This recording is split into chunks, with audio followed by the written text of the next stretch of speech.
Blackline Brief starts now.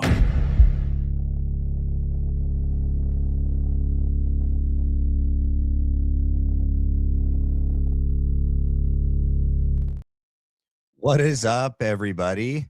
How are you guys doing today? Welcome to another episode of the Blackline Brief. I'm your host, Matthew McKim. Whoa, can't tell I'm a little sweaty. Trying to get my lower third on there at the right time. Man, I'm not a technical person or like technology, and so getting the studio set back up after being on a trip took me a minute, and I'm still like not even sure if it all is exactly how it should be. I need my brother-in-law to be here. Oh my goodness. But happy Saturday, ladies and gentlemen. Thank you guys so much for tuning in this past week while I was on the road. I know that it wasn't quite like a typical show, but I really enjoyed having Matthew St. Baker and Muppet on. And then Clint Russell, like, what a guy. Man, it's hot in here. Literally down to the minute. Trying not to sweat and be all shiny. But it was a great show with Clint Russell. And, we're definitely going to have him back on in the future. And I'm excited for that. Thank you for all the birthday wishes. And, you guys are the best. So I love this community, and thank you guys for being there to support me and this channel. As you guys come in, please do me a favor and hit the like and the subscribe. It is the best way to help support this channel, and I really appreciate it when you guys do that for me. All righty. So also, you're getting two shows today. You're going to get me right now in my element. It's so good to be back inside the studio. It was hard, man, doing it in like a hotel room and not having everything that I need. Maybe I'll get better as the years go on. But what was I going to say? Being back in the studio. Tonight, we're having Stu Peters and Matthew Tuzzarone at 7 p.m. Pacific Standard Time. That's right. The reason why I chose to do a second show today, this afternoon, is because I don't think I'm going to have time with Stu and Matt to show the things that I want to cover. And I found Frank Turek on a never before seen podcast that we're going to look at. I also want to break down Joe Rogan and what's his name? Andrew Wilson. We also have Hunter Kozak recently did an interview with Brandy and Billy. We're going to look at that. And there's some other clips too, if we have the time. I got to make sure I'm off in enough time to like eat dinner and then take a little break before tonight's show at 7 p.m. You guys won't want to miss that. That's going to be a really good show with Matthew Tuzzarone and Stu freaking Peters. All right. Let's see. Making sure everything looks good in the back. We got all the lights on. Who do we got? Julia Pierce, what is up? Sending love to you, your family, and the crew. Thank you so much, Julia. Sending love to you as well and to your family as well. All right, you guys. As you guys get in, if you want to throw super chats in, I'll get to them as soon as I can, like throughout the show. The other thing, and I hope you guys understand, when I have guests on, it's not as most creators leave their super chat portion to the very end. I don't want to do that. I find it valuable to, I'm 50-50. Maybe we take a poll, actually. Let's see. Let's do a poll real quick.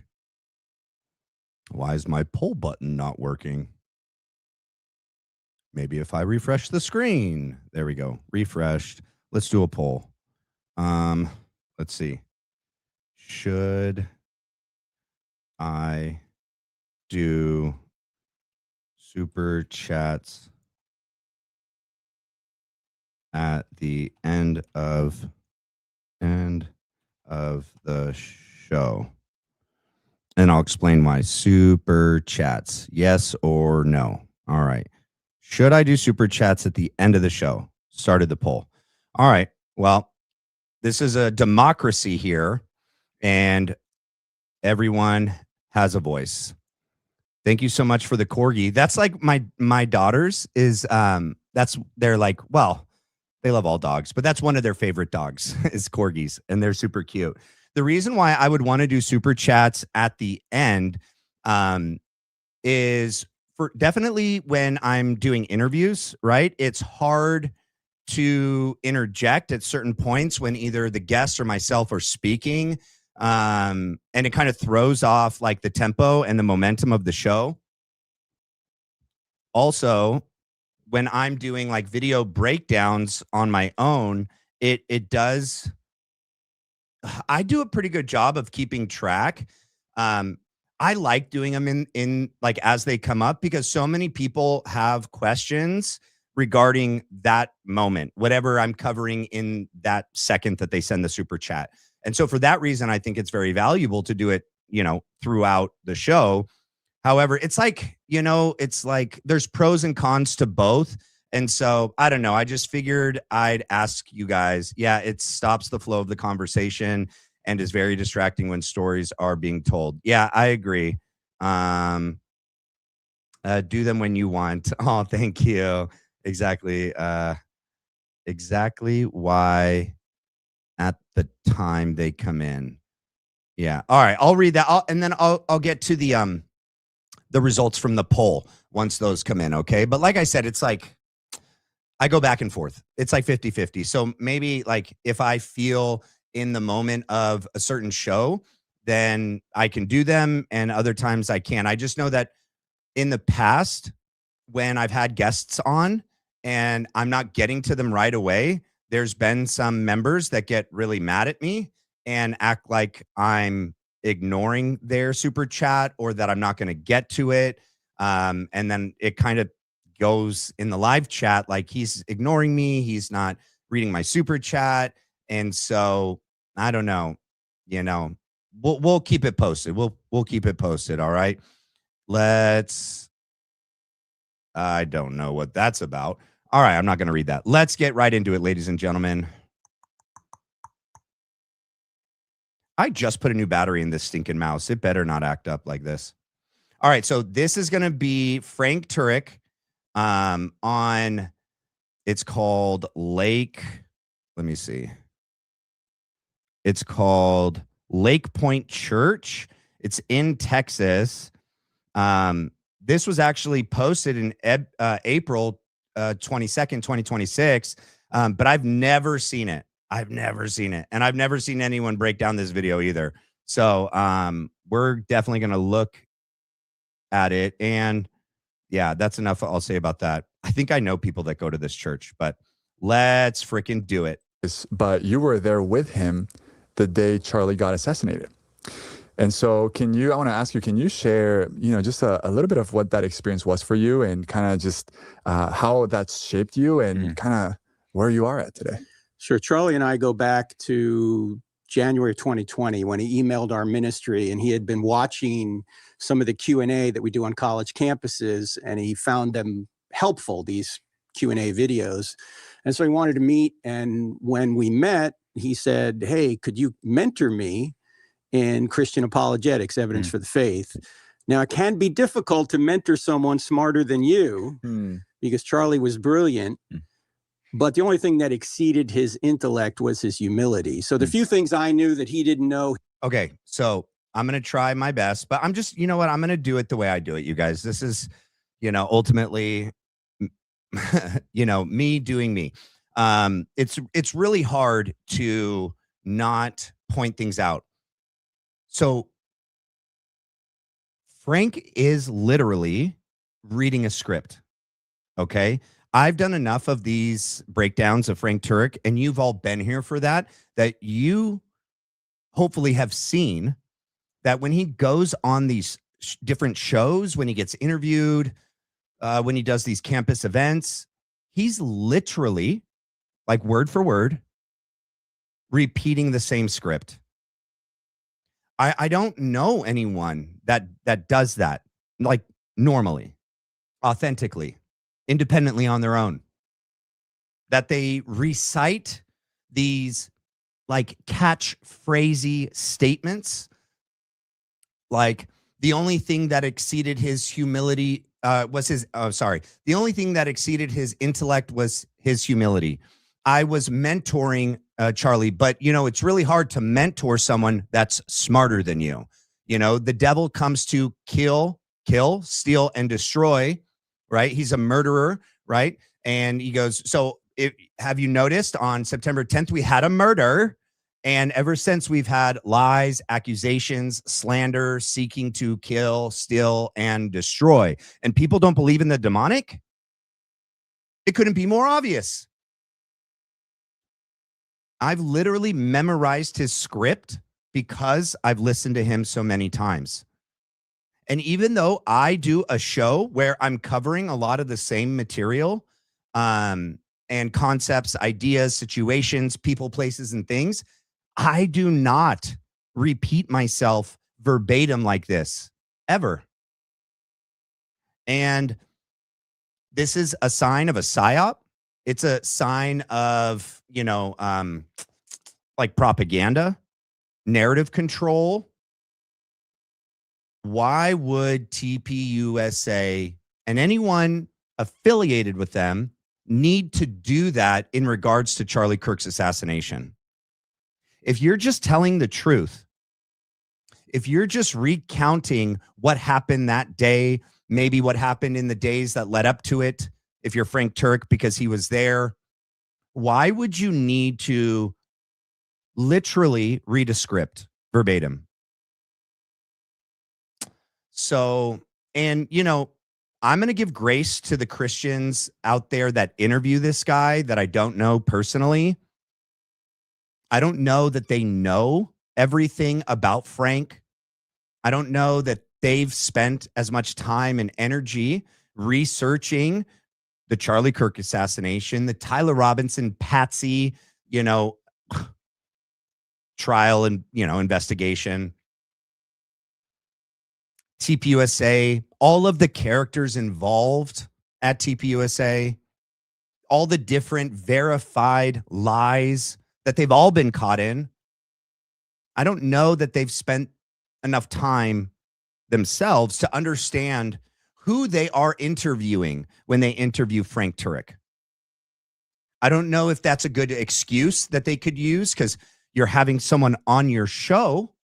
Might be a good idea to at least do a little bit of research.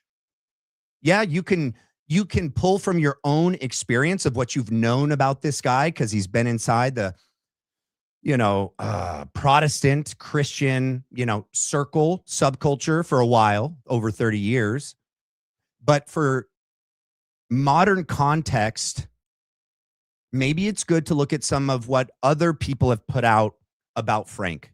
You're not going to get the truth from Frank about himself. You're not going to get the truth about TPUSA, Erica Kirk, Andrew Colvett, Blake Neff from them. You're going to get their version of what they want you to know, about what they want you to believe. And so it's always important to listen to one side and then go to the opposing side. You don't have to believe everything that this opposing side says, but it'd be good to know what they're saying. And then you could do your due diligence and look up for yourself if there's any substance to the claims that the opposing side levies at Frank. Sadly, these guys didn't do that at all. And so they slop up every single word that Frank says. And I don't believe that's excusable. Like, ignorance is not a defense, in my opinion. So let's go. He wanted to know. And so he would invite me to every TPUSA event, and we would meet privately quite a bit. And last summer, summer 25, we met on 4 occasions in Phoenix to sit down and go through the most difficult questions that each of us get on a college campus, mostly related to Christianity, but also related to political issues and cultural issues as well. And so the third time we met was August, and he said, "Hey, I'm going to be coming back from Japan. on September 7th, I think it was, he said, can you come back out that day because I want some prep time before the very first event at Utah Valley University on September 10th. We could spend a couple of days together, and then why don't you just come with me to the first event? Mhm. So sure. So came out, and we spent some time Sunday, Monday, Tuesday. The event was on Wednesday. In fact, we went on a long walk. We would not only meet during the day, but on evenings, he would say, hey, after Eric and I put the kids down, why don't you and I go on a long walk? I wonder if he's going to say anything about the 300-pound gorilla bodyguard. We'll just talk about whatever issues we could. And so let's see, Monday, September 8th, he and I went on a walk through his neighborhood with a 300-pound armed bodyguard behind us. And the three major issues we talked about that night were the government, politics, Islam in particular. Mm-hmm. Secondly, the resurrection. How can we be better at convincing people that here's the great evidence that Jesus rose from the dead, so they actually trust in Christ? And the third thing he wanted to talk about was how can we get our generation, his generation, he was 31 at the time, to embrace marriage and the family. Because while men appeared to want to embrace marriage, women didn't, according to the survey. So those are the three major issues we talked about walk-in for about 90 minutes. Now, in retrospect, I really... Dude, it's so insane. Like, I literally... And it's not because I pre-watched this. I mean, you can make that argument that I know what he's about to say because I've watched this already. But it's like, no, I know what he's going to say because I've watched every other previous video that he's ever done. Because even when I watched this the first time through, I knew exactly what he was going to say. He's going to talk about the three pillars in a second that, oh, you know what, Charlie, what he was really doing, he was really focusing on the three pillars. Realized that Charlie was talking about the three institutions that God created. Government, the family, and the church. Wow. He was a big forward thinker. And I agree with that. That's not a lie. Okay, that's not a lie. But it's just he tells the same exact freaking story every single time.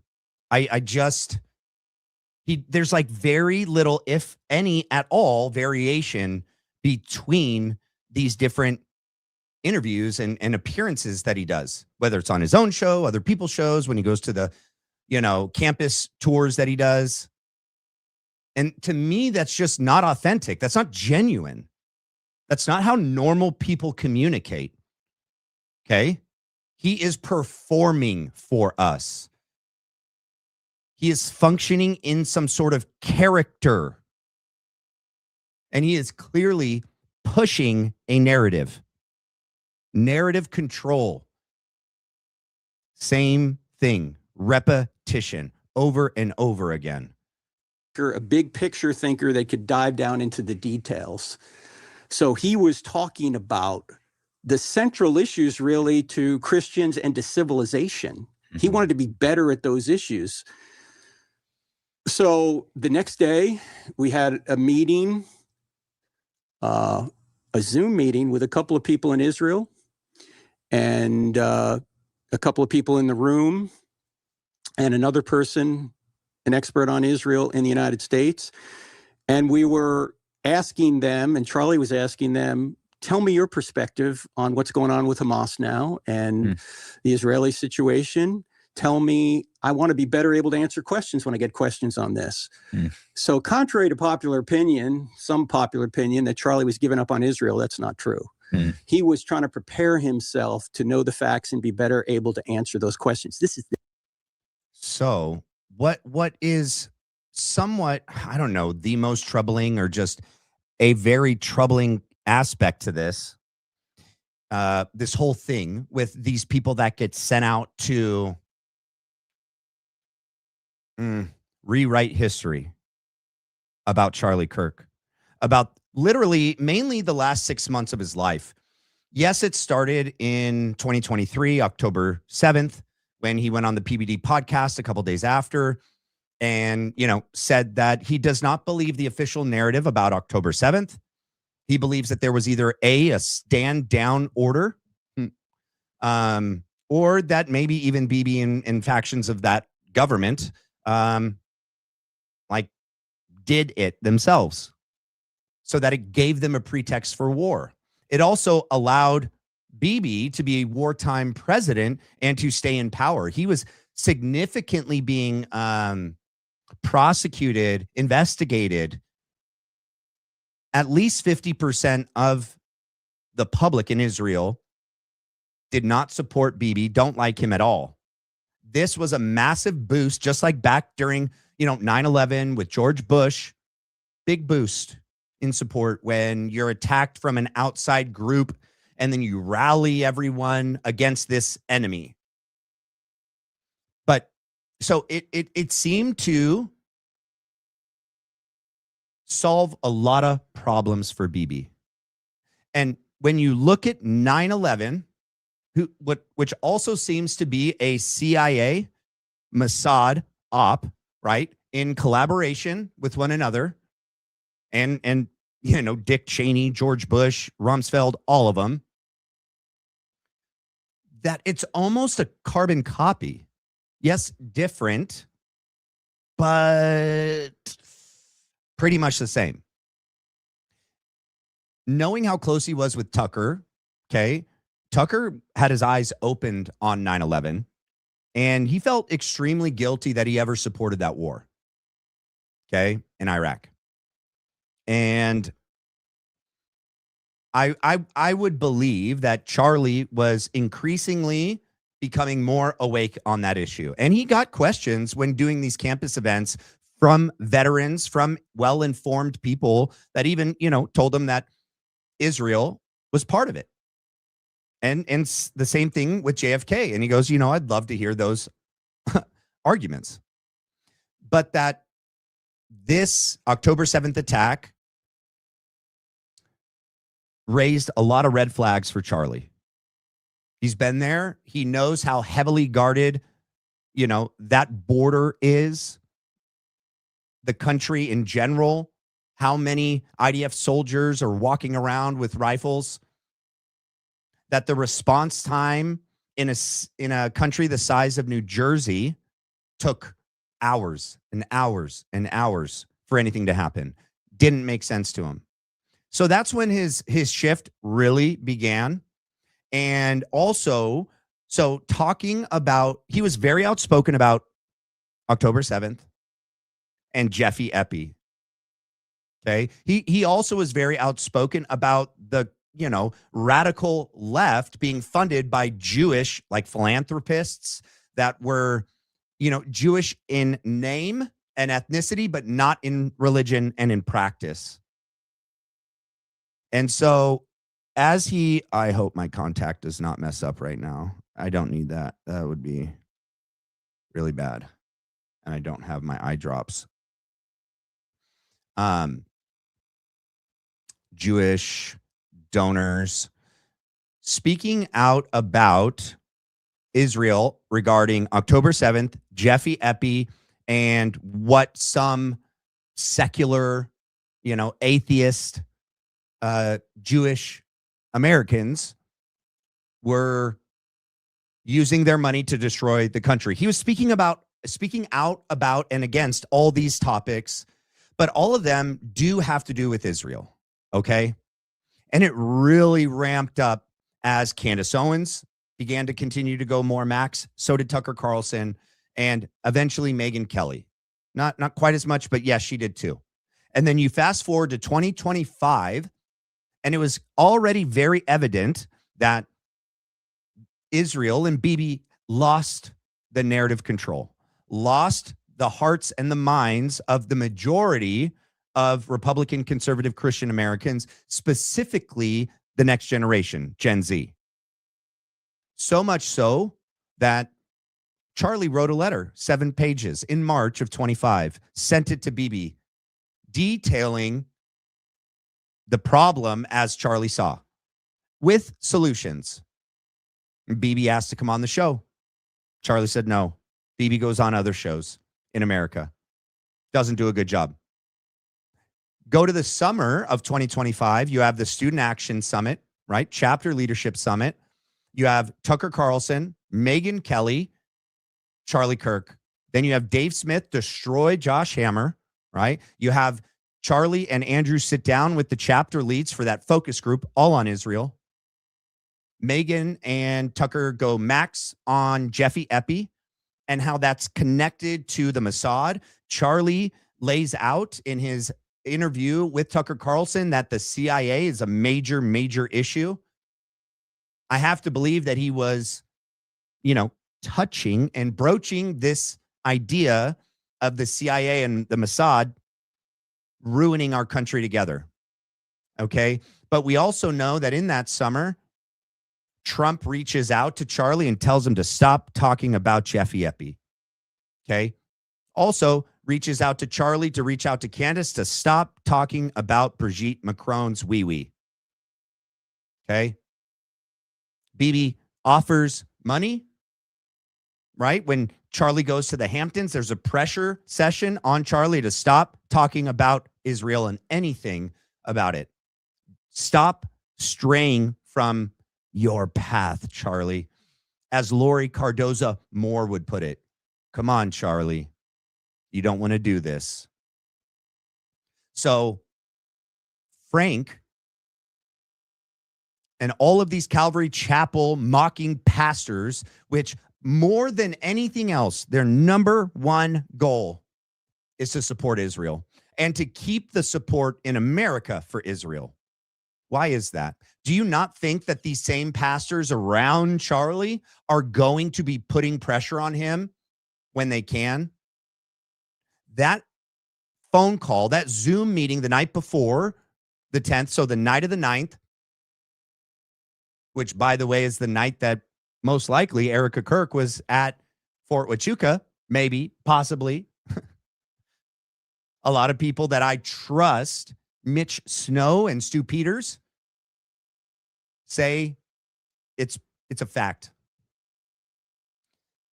Rabbi Wolicki, Josh Hammer, Frank Turek, Andrew Colvett, Mikey McCoy, Blake Neff, and others were on that Zoom call meeting on the night of September 9th. If Charlie was already asking, he's in a group chat, right, with these individuals, Seth Dillon and others as well, Frank Turek. Frank Turek is there already mentoring him on these topics. Why the need for this last minute emergency phone call roundtable meeting? Literally the night before? Is that really the time that you're going to do and preparing for the next day, getting good sleep? He had just come back from Asia. That phone call, in my opinion, had one thing in mind. Its intended goal was to get all of these people around Charlie, and they're all going to be saying the same thing to him. Charlie, how are you going to answer these questions tomorrow? What are you going to say tomorrow?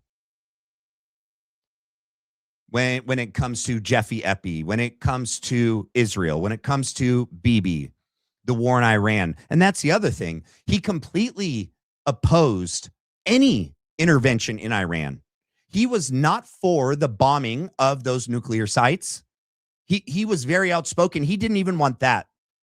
And he for sure was against anything more than that. But he had to, because that decision was already made way above him. He had to publicly just say, I'm going to trust my friends. This phone call the night before was, in my opinion, their last chance to see if they could get him to willingly return to the flock. So, freaking Frank Turek, bro. If I were to ever see this guy in person, I would love to talk to him. I would love to ask him some questions. The day before he was murdered. Wow. We're in this meeting. I'm in the meeting with him. So the next day we get up, We fly up to Utah, and we had to stop to do he was going to do a presentation to a group of restaurateurs because his cousin was a restaurateur and said, Charlie, could you come speak to my group of restaurant owners? And so we stop at this place. He walks in, he does an hour talk on entrepreneurship, get back in the car, we head to the university. Wow. I mean, Charlie could talk about anything about success, right? So on our way in, we get some footage from the venue from up high. Originally, I thought it was drone footage, but in retrospect, there was a walkway above us that somebody had their phone apparently over the walkway, and it showed this huge crowd. This is like maybe an hour before we were due to be there. And he's showing me the video, and I go, I said, Charlie, I don't like this place. There are too many buildings. Hold on, I got to back up. Sorry. Oh, when things come in during the show, I got to hear him discuss that opening. Hold on. Sorry. On owners. And so we stop at this place. He walks in, he does an hour talk on entrepreneurship, get back in the car, we head to the university. Wow. I mean, Charlie could talk about anything about success, right? That's true. So on our way in, we get some footage from the venue from up high. Originally, I thought it was drone footage, but in retrospect, there was a walkway above us that somebody had their phone apparently over the walkway. And I will show you guys this. Let me pull it up real quick. I don't think you can mistake drone footage for just someone holding a camera, in my opinion. And I think it's just so convenient that he would have you believe. Let's see. Hold on. I gotta also make sure that it doesn't show anything.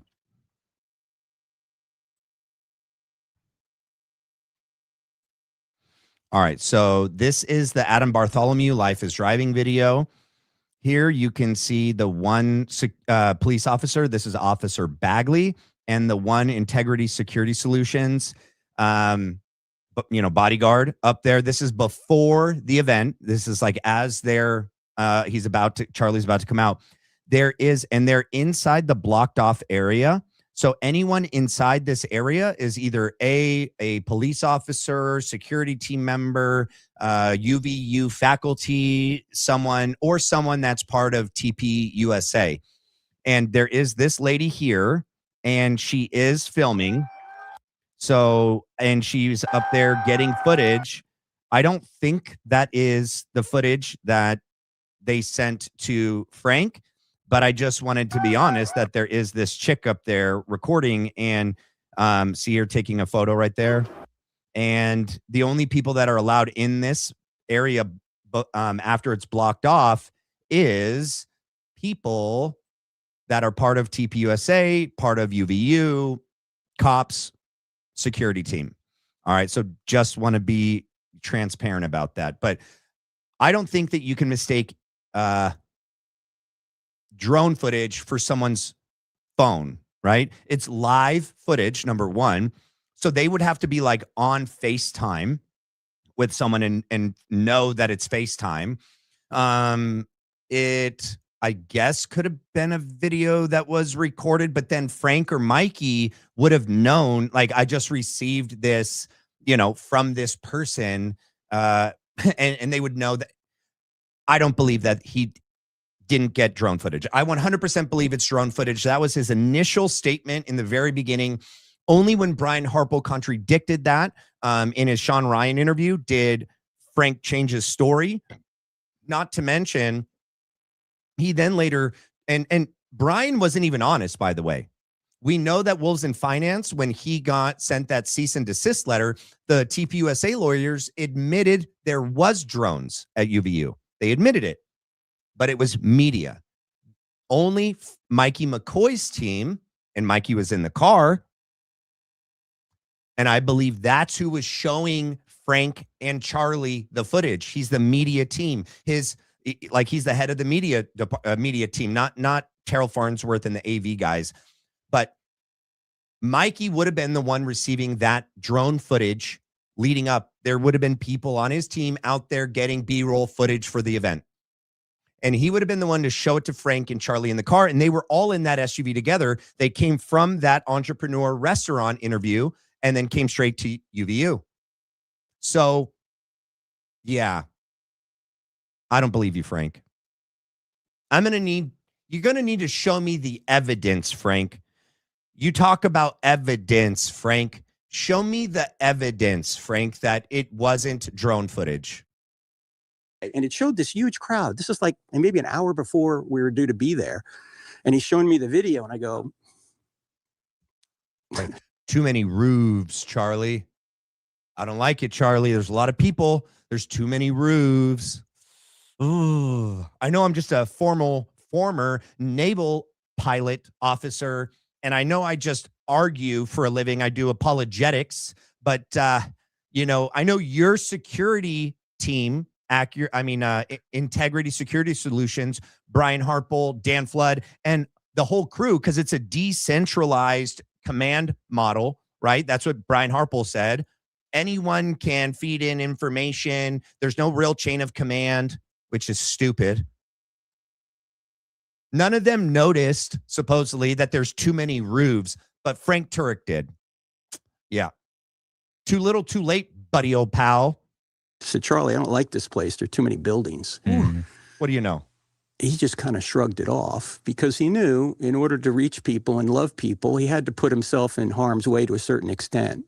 In fact, love involves sacrifice, and you can't wall yourself off from people completely. So he didn't.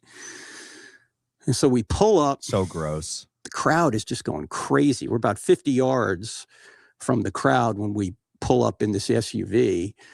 And he gets out. There's a whole group of kids from TPUSA wanting to meet him. He stops, says hello to them, takes pictures with them. And when we walk on over to the venue, as people are just screaming, there's a point when he looks at me and he goes, "Welcome to the big leagues." Because look, I do college events. That's how why he reached out to me. But I'll attract a few hundred. And by the way, you've been doing college events for like 20 years. Yeah, 20 years. Yeah. Long time. Yeah. Not at all the same. Okay. Frank would do indoor nighttime college events, much like identical to what he's doing still to this day. Right. He goes and now though, his entire spiel is all with this whole part of 910. That's how he opens. He's completely woven this in. He's wrote a book. They all have written books that just so happen to have 910, as like a main part of it. But Frank, yes, did do campus nighttime indoor events before Charlie. But he, was giving the argument for Christ, right? If evil exists, how could there be a good and just God? Proof and evidence of the resurrection. Yeah, he did. Yeah. Maybe 50 to a couple hundred people max. All right. And he's not even the best Protestant apologist out there. He's just the one that was hoisted upon Charlie Kirk because of Erica Kirk. I almost did it without. There we go. He's done them for 5 or 6 years. Yeah. He's not even doing a presentation. And there are thousands of people waiting to hear him just answer questions. Mm-hmm. So then he starts flipping hats. Somebody hands me a row of hats. I'm flipping hats. In fact, Trinity, I'll send you some pictures. You can put it up. You can show people. We're just flipping hats. And then it's weird that he uses I'm pretty sure this is the George McClintock Wilson. This is one of his photographs. Why didn't he use any of TPUSA's professional photos from that day? It was George McClintock Wilson on the payroll that day. He says, "Okay, it's time to go." He sits down under this tent. I'm about 20 feet from him, 25 feet from him, off his right elbow. I'm just parallel to him outside the tent.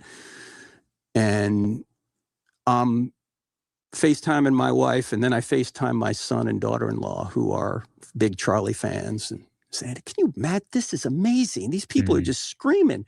It was a Trump rally ×2 with no Trump and people just screaming for Q&A. And someone gives me a hat. So I have a hat on, a white 47 hat.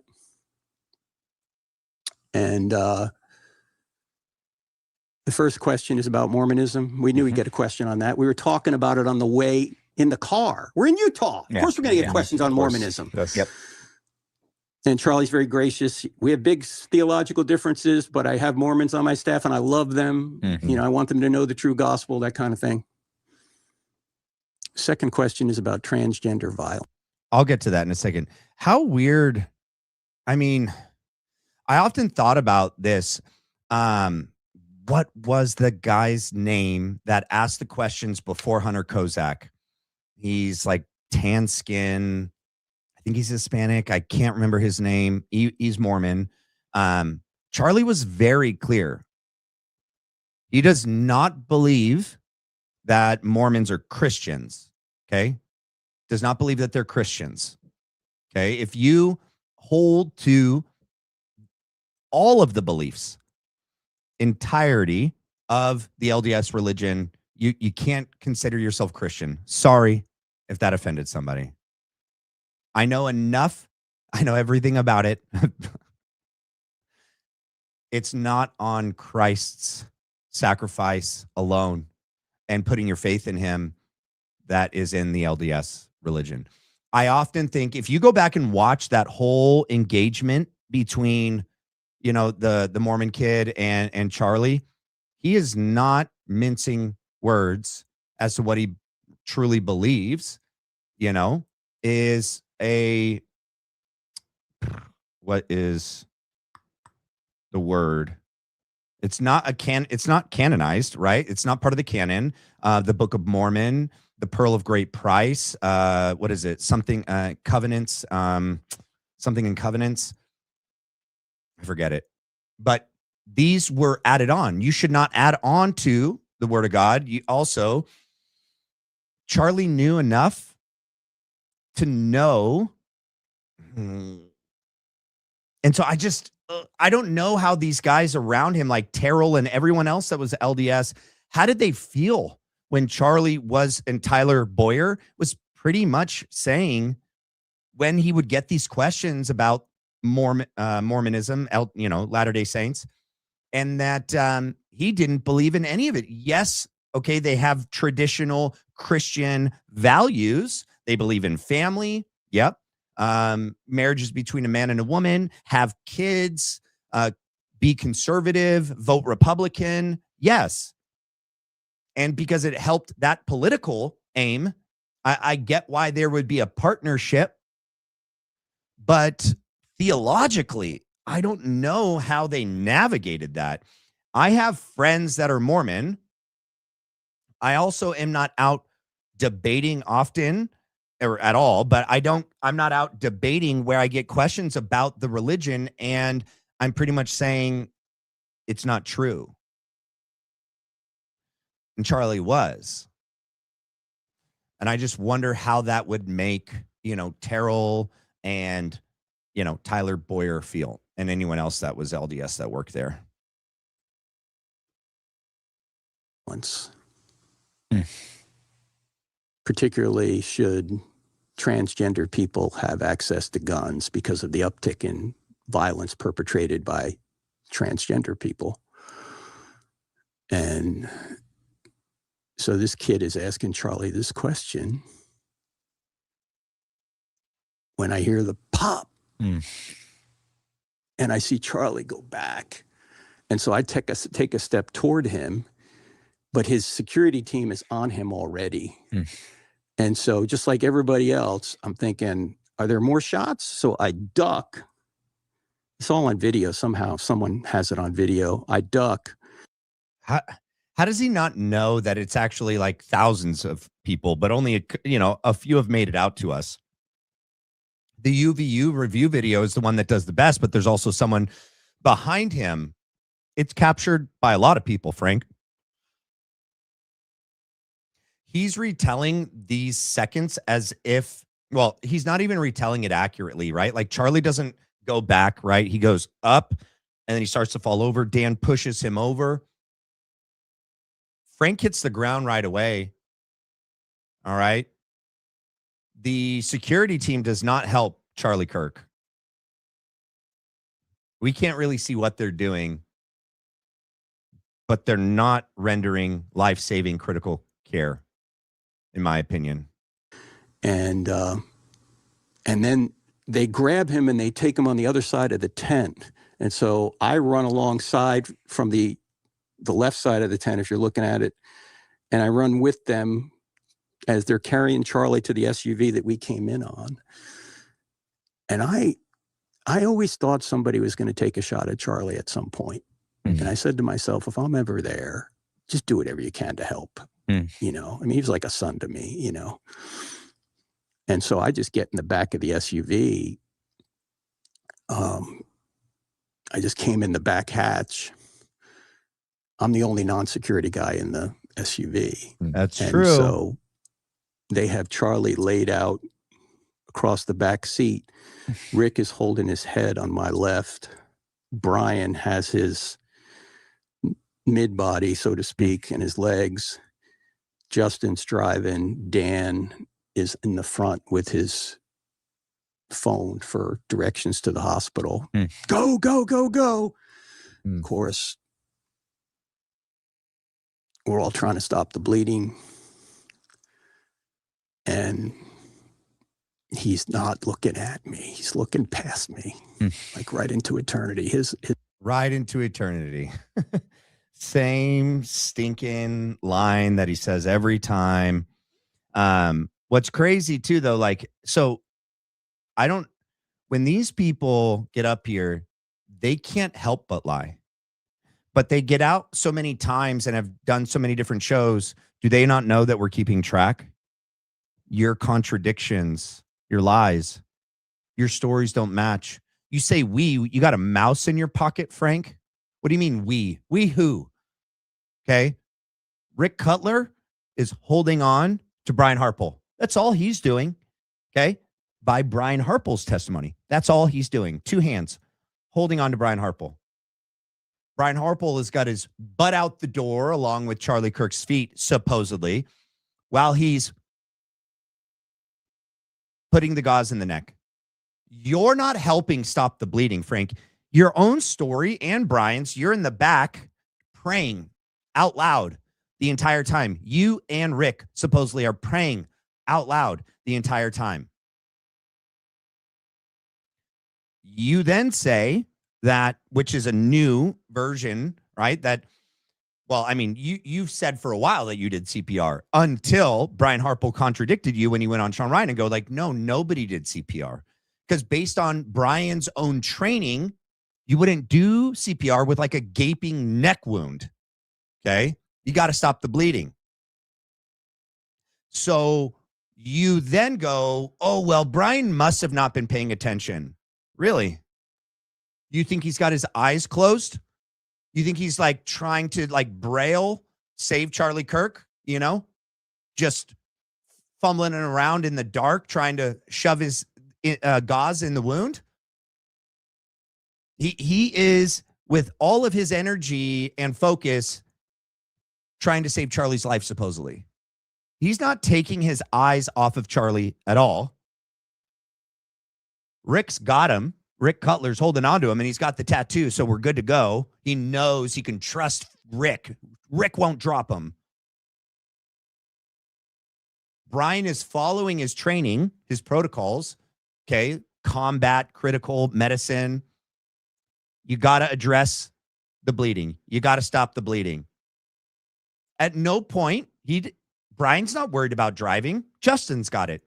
Brian's not worried about GPS and, we're cutting our own signals. We're doing it all. Dan's got that. All Brian is focused on is Charlie, supposedly, and the neck and stopping the bleeding. But Frank would have you believe in the last 20 to 30 seconds, Frank gets an amazing idea. Once again, none of the security team who's way more experienced, trained, equipped to deal with this situation, along with like the, whether or not there was a danger with the roofs, right? Frank continually says that like he thinks of things that nobody else does, right? He thought of the roofs being dangerous. Too many buildings, Charlie. I don't like it. Now we're in the SUV, 10 minutes on its way to Timpanogos, even though there was a better, higher level trauma center, Intermountain Hospital, but they go to Timpanogos. I wonder if there's people there that are going to help them. In the last 20 seconds, 30 seconds, Frank gets another brilliant idea. We got to do CPR. Okay, but just humor me.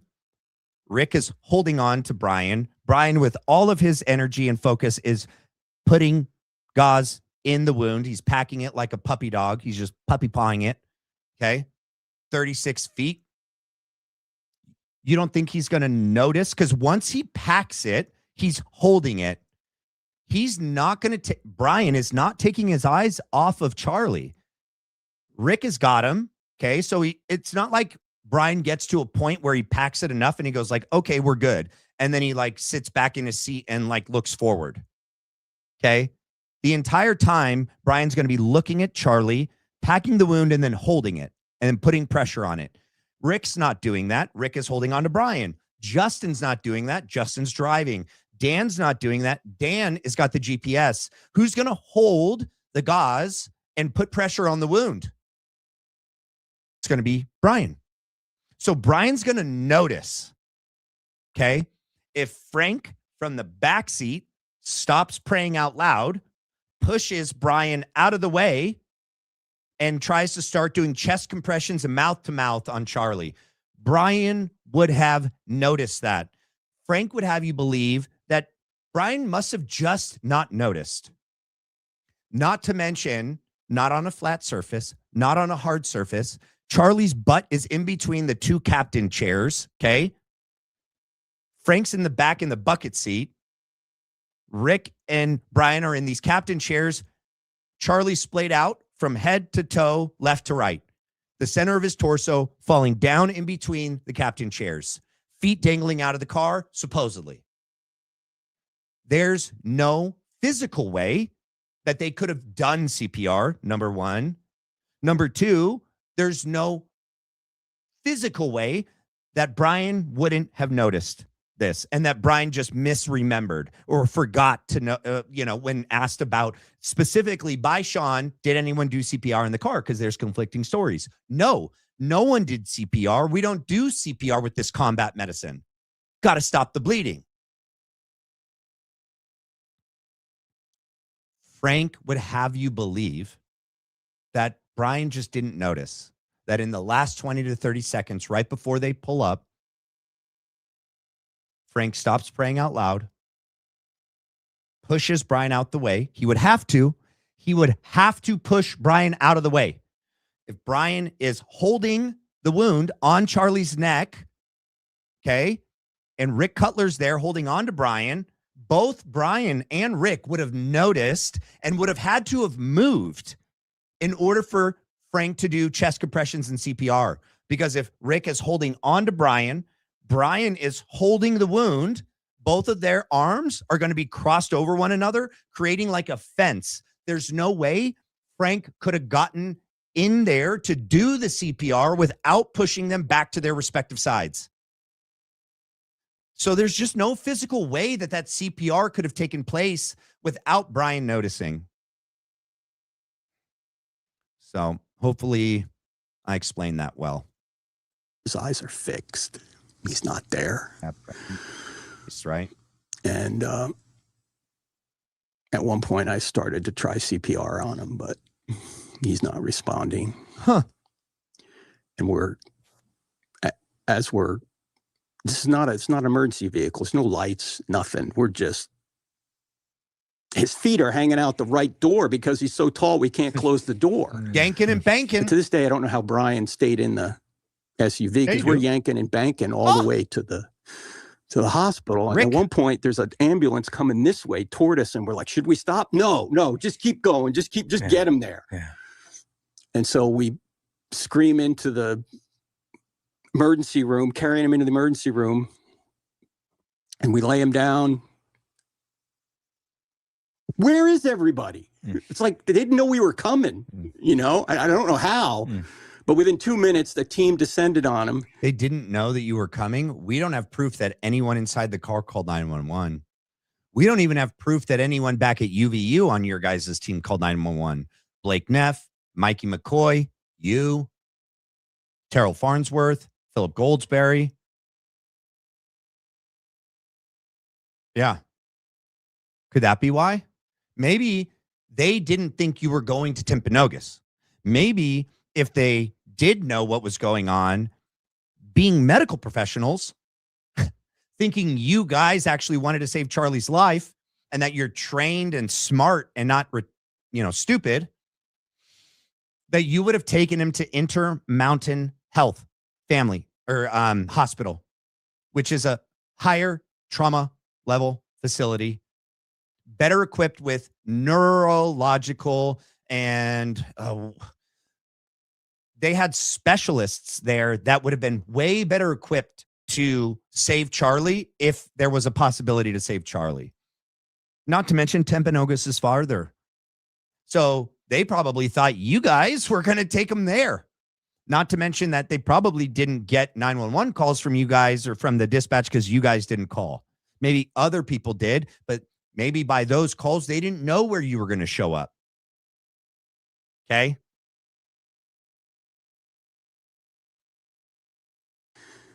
And of course, Rick and I, as the whole way there, and we're praying out loud. Like, come on, Charlie, come on. Meanwhile, the whole time. Can you guys tell me, how do you pray out loud the entire time and give mouth to mouth? Just.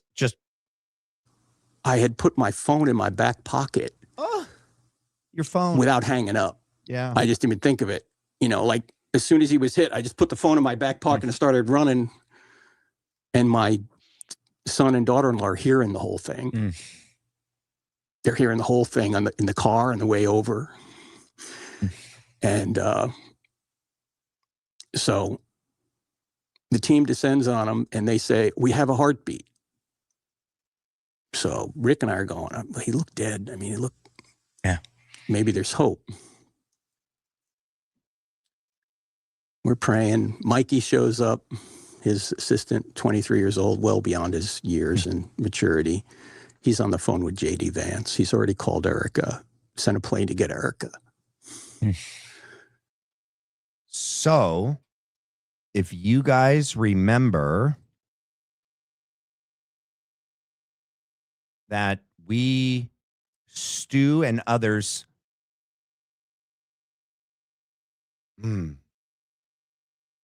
when the whole, the chief of staff was on the phone with J.D. Vance,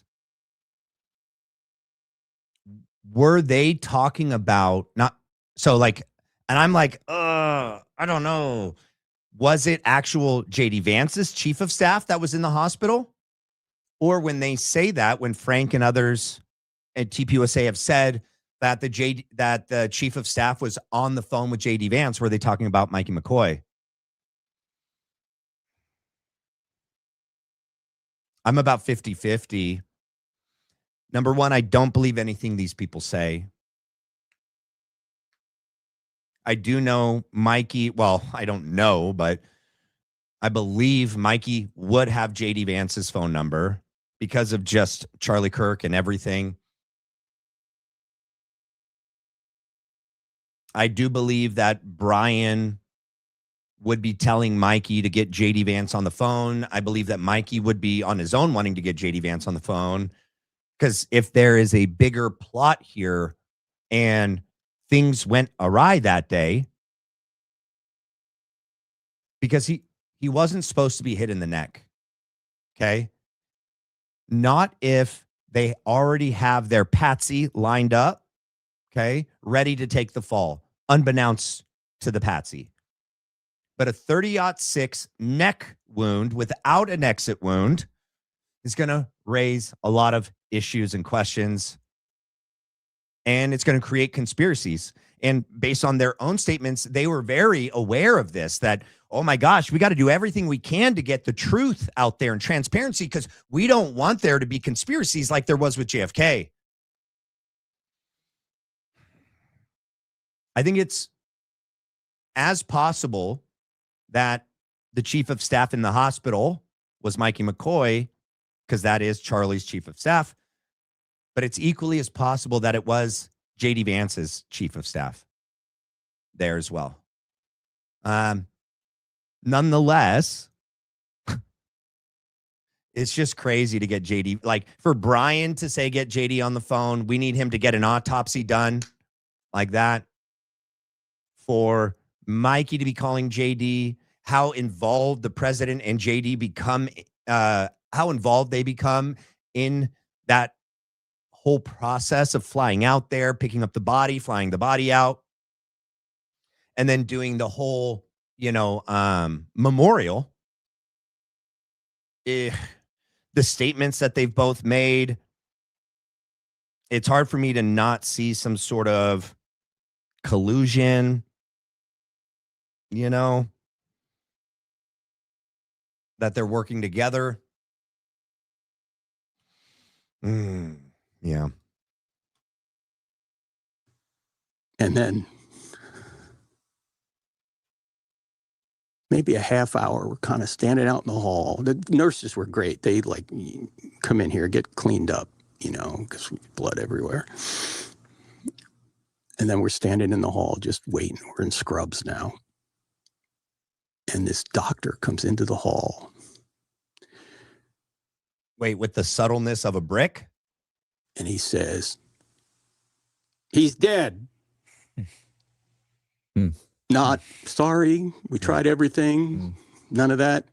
Just with all the tenderness of a brick. There it is. He's dead. I need to talk to Erica. Mikey's on the phone going, Wow. Man, wow. I'm surprised Frank didn't talk about his lip. Oh, Mikey is such a general. I knew he was shaken that day because his lip was quivering. I'll never forget that, but I'll never remember where I was on the 9th and the 10th and the night before and the morning of, where I stayed, who was in the car, what was I doing? Freaking Blake. With the tenderness of a brick, the very well experienced and educated and trained doctor is going to come out and break HIPAA and announce to everyone that Charlie's dead. Yeah, no, not at all. Doctors are very careful about HIPAA. Number one. Number two, relaying information like this, personal, heartbreaking information like Charlie's dead.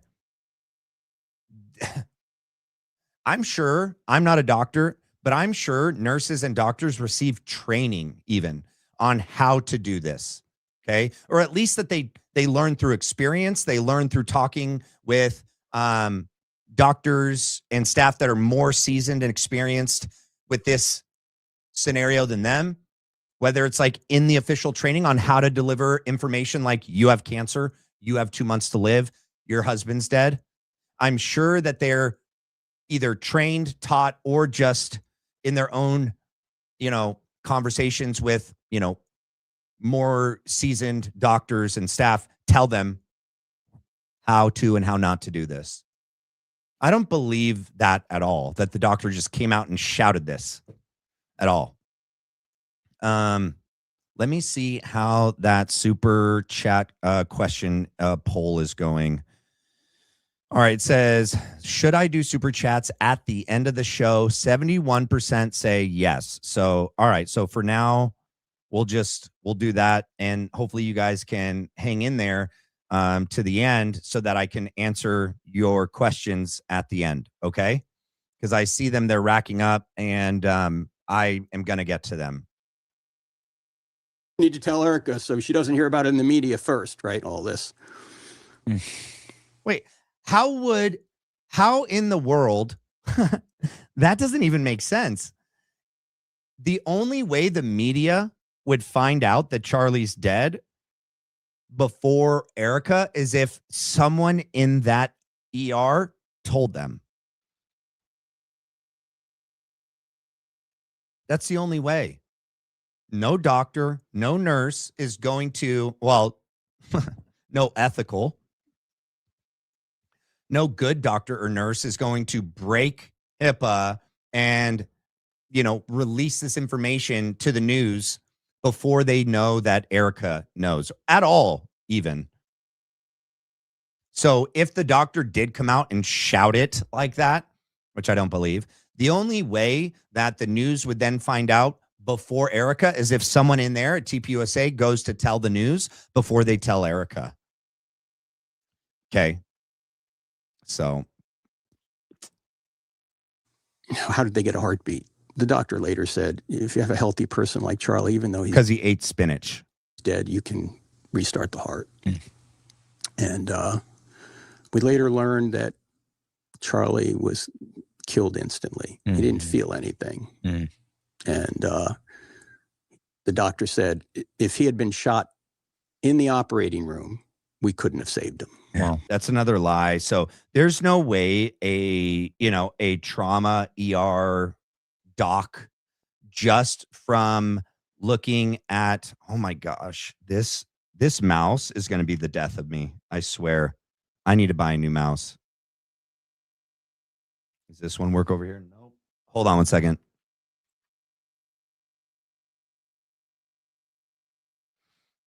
I just put new batteries in it. I don't know why it's acting so finicky. Oh man, I hate it when that happens. Let me back it up a second. Later said, if you have a healthy person like that's right. There's no way that this surgeon, this doc, could have ascertained in that limited amount of time the actual cause of death yet, right? Like they would have a rough understanding, right, from seeing the wound that I don't believe was from a bullet, from obviously seeing that he lost a lot of blood. But there's no way the doctor could have known that he died instantly just from looking at him. He could have given an educated guess, but stating it as a fact to this team, and I don't believe a doctor would do that. That's not even scientific to come out and just say that to them. And I don't believe that he would do that even to try to make them feel better about it. Okay?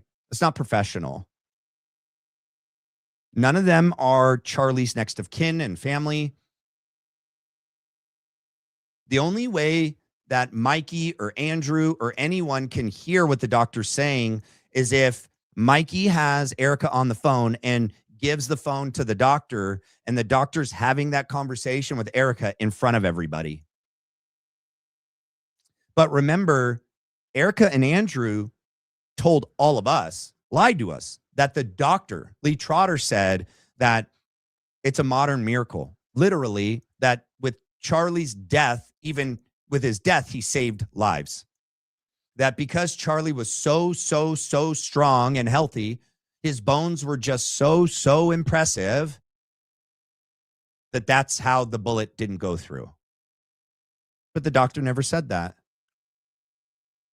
I don't believe these people when they tell us that the doctor said this, that he said that. You've already been proven to lie about this exactly. So I don't believe that the doctor said he was dead instantly, and even if he was shot in the ER, there's nothing they could have done to save him. I don't believe that. Charlie, even though he's dead, you can restart the heart. And we later learned that Charlie was killed instantly. He didn't feel anything. And the doctor said if he had been shot in the operating room, we couldn't have saved him. Wow.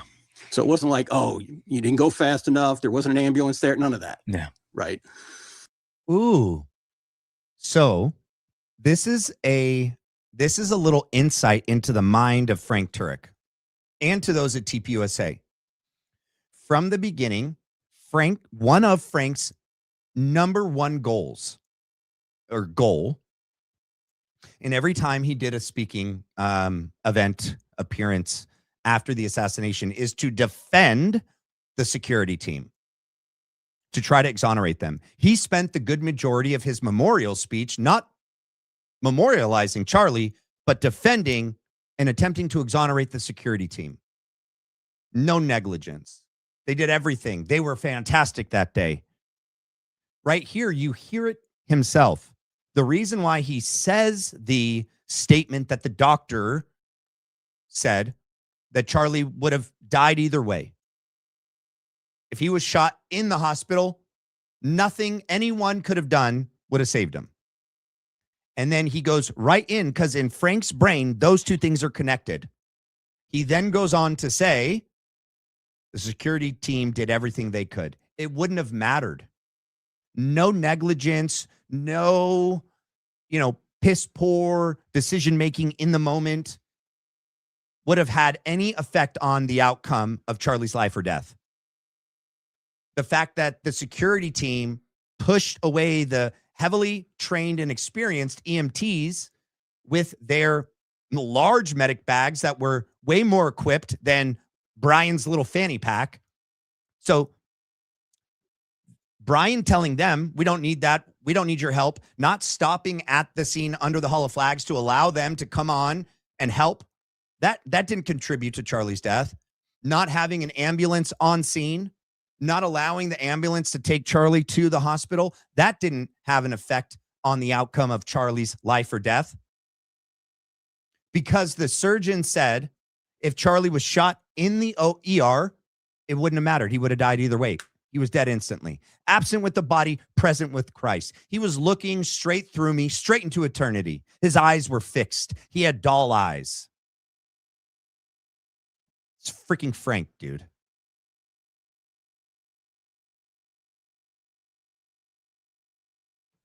So these supposed Christians sitting across from Frank piss me off.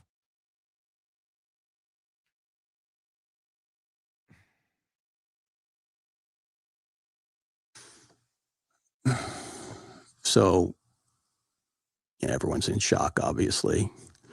Oh, yeah, This obviously. probably happened Utah time. The murder happened somewhere around 12:15, 12:20. How does he not know the exact time? 12:23 and 29 seconds, Frank. How do I know that? You were there. How do you not know that? How does J.D. Vance not remember the date that Charlie was murdered? How do these people that are closest to Charlie not remember key things that all of us just know? How is that even possible?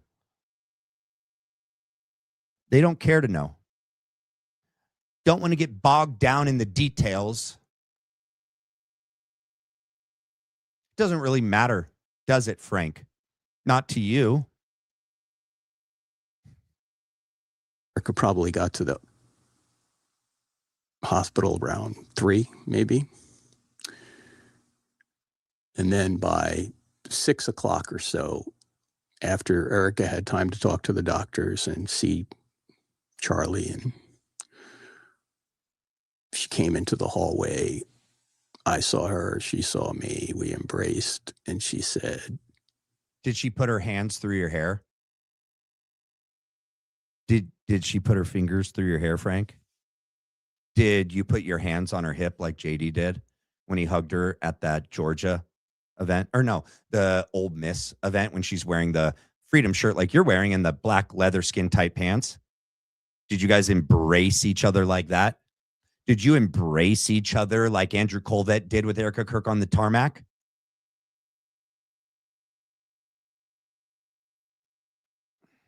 he was doing what he wanted to do. And he I'm going to ask you this. Sorry, I'm pausing it, but you know what?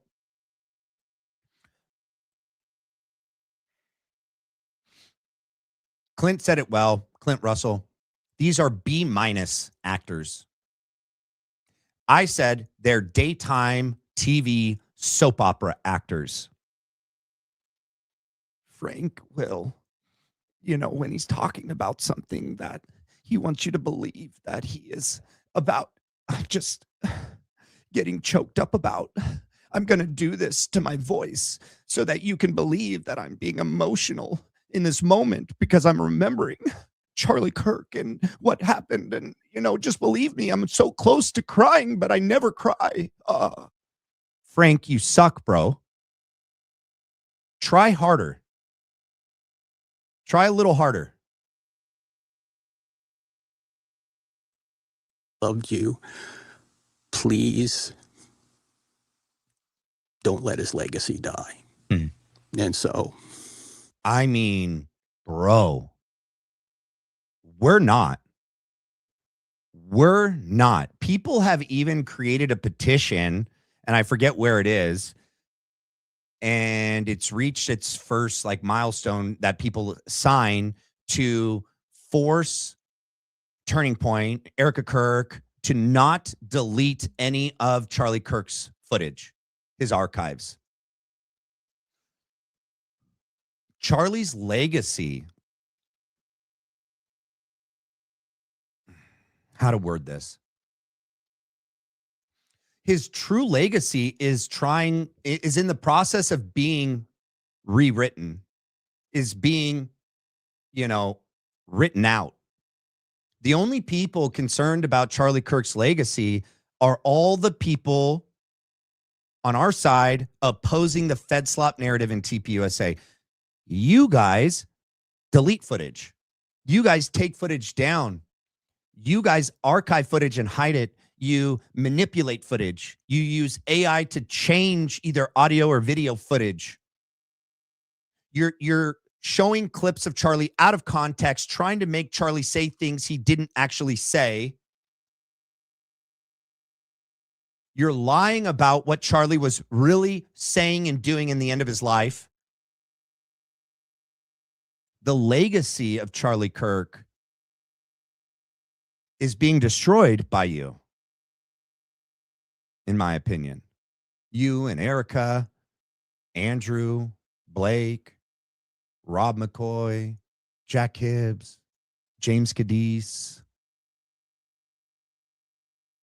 You guys are ruining his legacy. You're destroying it. You're rewriting it. We're just not standing for it, Frank. it's not just me trying to carry it on. There's so many others as well. All of us. And Yep. What's happened since then? I mean, it's amazing they could pull together a memorial service like they did. Yeah. There was 75,000 people in the room and about 30 or 40,000 in the arena next to us. There were 100 million people watching online. Yeah. You had the opportunity of speaking in the memorial service. Yeah. Yeah. So some people would say this was probably one of the largest evangelistic moments in modern history where the gospel was shared. I think it was in all of history. And when you have the president on down talking about Jesus and even government officials like Marco Rubio, who knew? Oh my goodness. Yeah. Who knew Marco with the gospel like he gave it? Okay. The only reason why Frank would even say that and say it in that way, and he's not the only one. Others said the same thing about like JD and Trump. It's because they've never done this before. None of them on their own in any context have they evangelized, preached the gospel, professed about their relationship with Christ, their faith. They've never acted or spoken like a Christian ever before and ever since. But on that day, on Charlie's memorial, on that day, it was politically expedient for them to be Christian, to be outspoken about their Christian faith. And it was disgusting because it was clear that they were capitalizing on this crisis. Don't ever let a good crisis go to waste, guys. Let's get some good speech writers up here to write us all a good message. Be sure to incorporate the gospel. Maybe we'll have ChatGPT or Grok write it for us. That's not a Christian. Okay. That's not a friend of Charlie. For the first time ever, for us to hear about your relationship with Christ, about your faith, you really being outspoken about being a Christian, the first time that happens is at the memorial of Charlie Kirk. I wonder, is that a coincidence? I wonder if you're not trying to capitalize on this moment. The midterms. Oh, the midterms. We got to get the midterms locked down. This is a prime opportunity. 2 birds, 1 stone. Memorial, check. Rally, check. JD Vance, 2028. Erica Kirk. It's the beginning of that campaign today.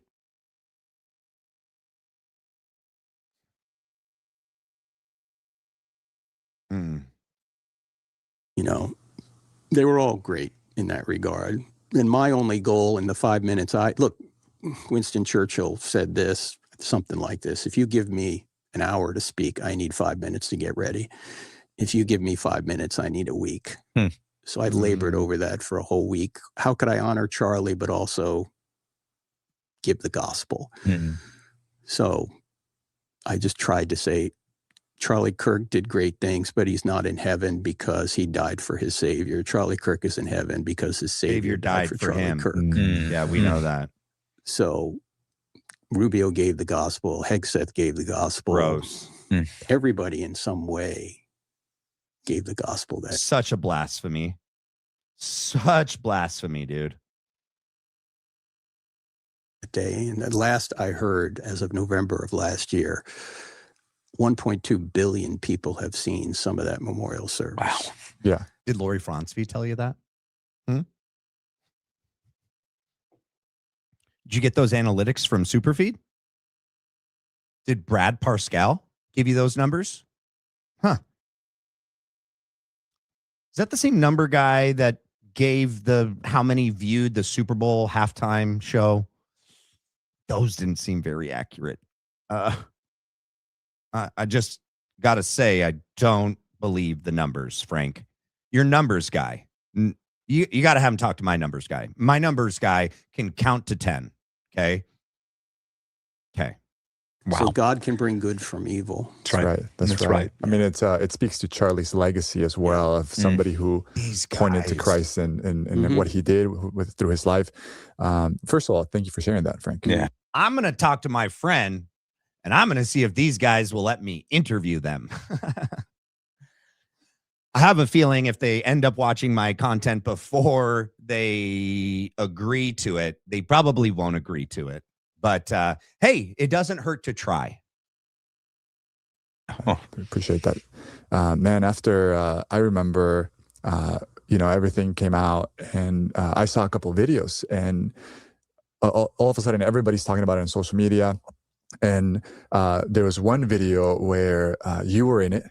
And people started saying different things about, everybody's got a theory about what's actually going on, what's happening. And one of the videos was about you. And I remember seeing it, and I've seen that video before, but I didn't know it was you.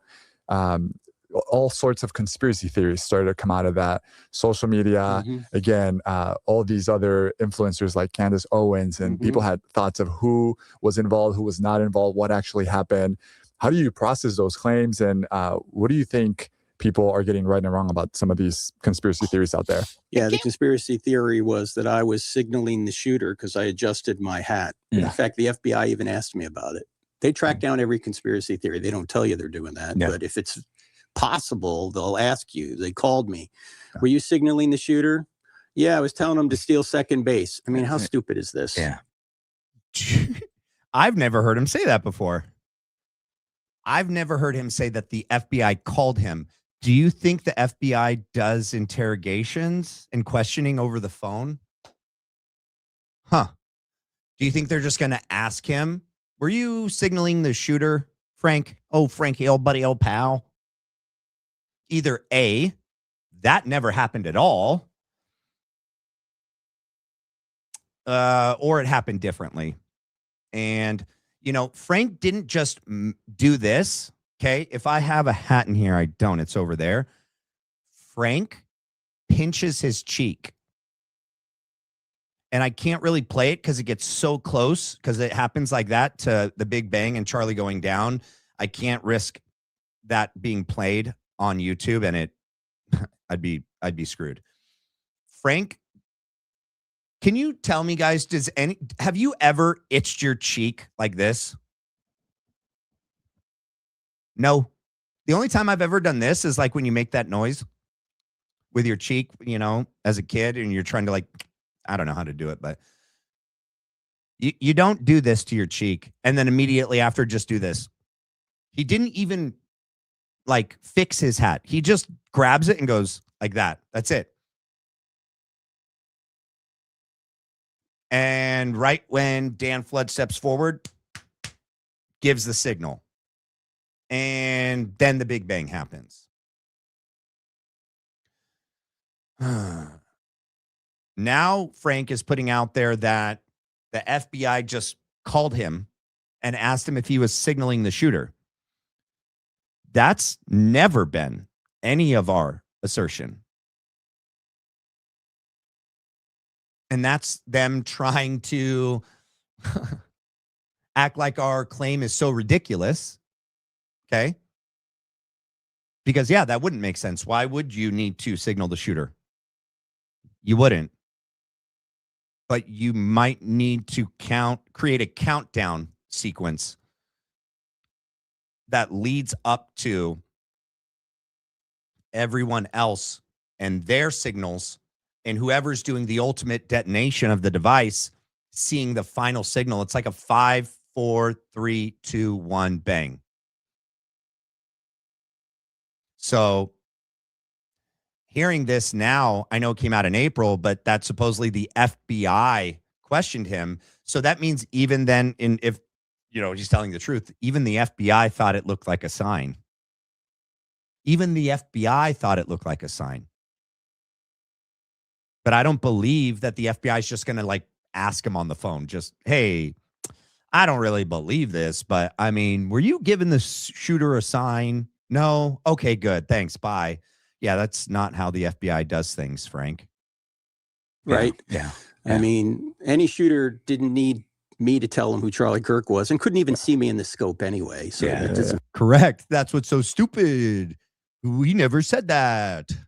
We think, at least most of us, at least some of us, believe it was something else that killed Charlie. Not a 30-06 for sure. Not a Mauser 98. Not Tyler Robinson on the Losi Center. Something else. Someone else. That's who you would have been signaling or being part of this countdown sequence where multiple people gave signals, or at least did things that look like signals to all of us. And that it led to whatever exploded on Charlie, whether that's, some people believe a necklace, something that was down lower to his to his waist, maybe something that was strapped to the right side of his chest, or the road mic, right? Or other people believe that it could have even been a signal that maybe someone else in the crowd had a different caliber, handgun that shot Charlie. But, Frank won't even be bothered to look into what it is that we actually are claiming. Make any sense. But with these conspiracy theories, let me just put it this way. Oh, please. Jesus and the apostles said that Satan. Okay. Hold on. Okay, let's see how good I can do this, okay? That the devil is how is he going to say it this time? That the devil is, a murderer, he's a liar, accuser, slanderer, seeking to kill, steal, and destroy. On, September 10th, we had a murder. And ever since, we've had lies, accusation, and slander seeking to kill, steal, and destroy.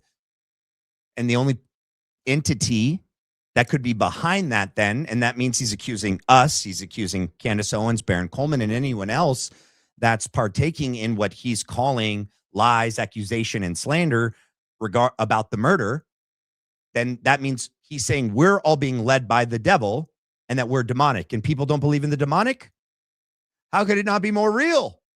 All right, let's see how Frank does it. The murderer, liar, accuser, and slanderer who seeks to steal, kill, and destroy. Notice we had a murder on 9/10. What have we had since then? Yeah. Lies, accusations, and slander, seeking to steal, kill, and destroy. That's right. This is completely demonically influenced. It's one thing to have a theory. It's another thing to have evidence for that theory. How did I do? Am I psychic? I didn't even make it this far. Okay. In pre-watching this one. I don't need to. I just need to know every other time Frank's got in front of a camera and opened his lying little mouth.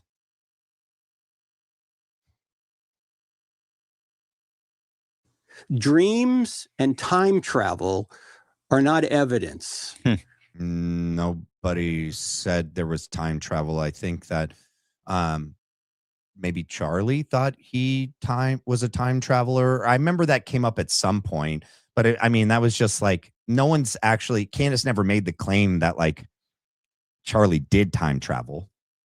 But maybe you need to go back and read some of, the Bible. Do you know how many people have dreams in the Bible? Do you know how many people are spoken to by God through their dreams? Do you know it's very biblical and Christian to believe that God can use many different mediums to communicate with you, dreams being a big one, a very big one, very common. Okay. I could make a case that Candace Owens killed him. It's plausible. I don't have any evidence for it, though. And it's completely ridiculous for me to say she did it. But that's essentially what she's saying, that somehow TPUSA is involved, Eric is involved somehow.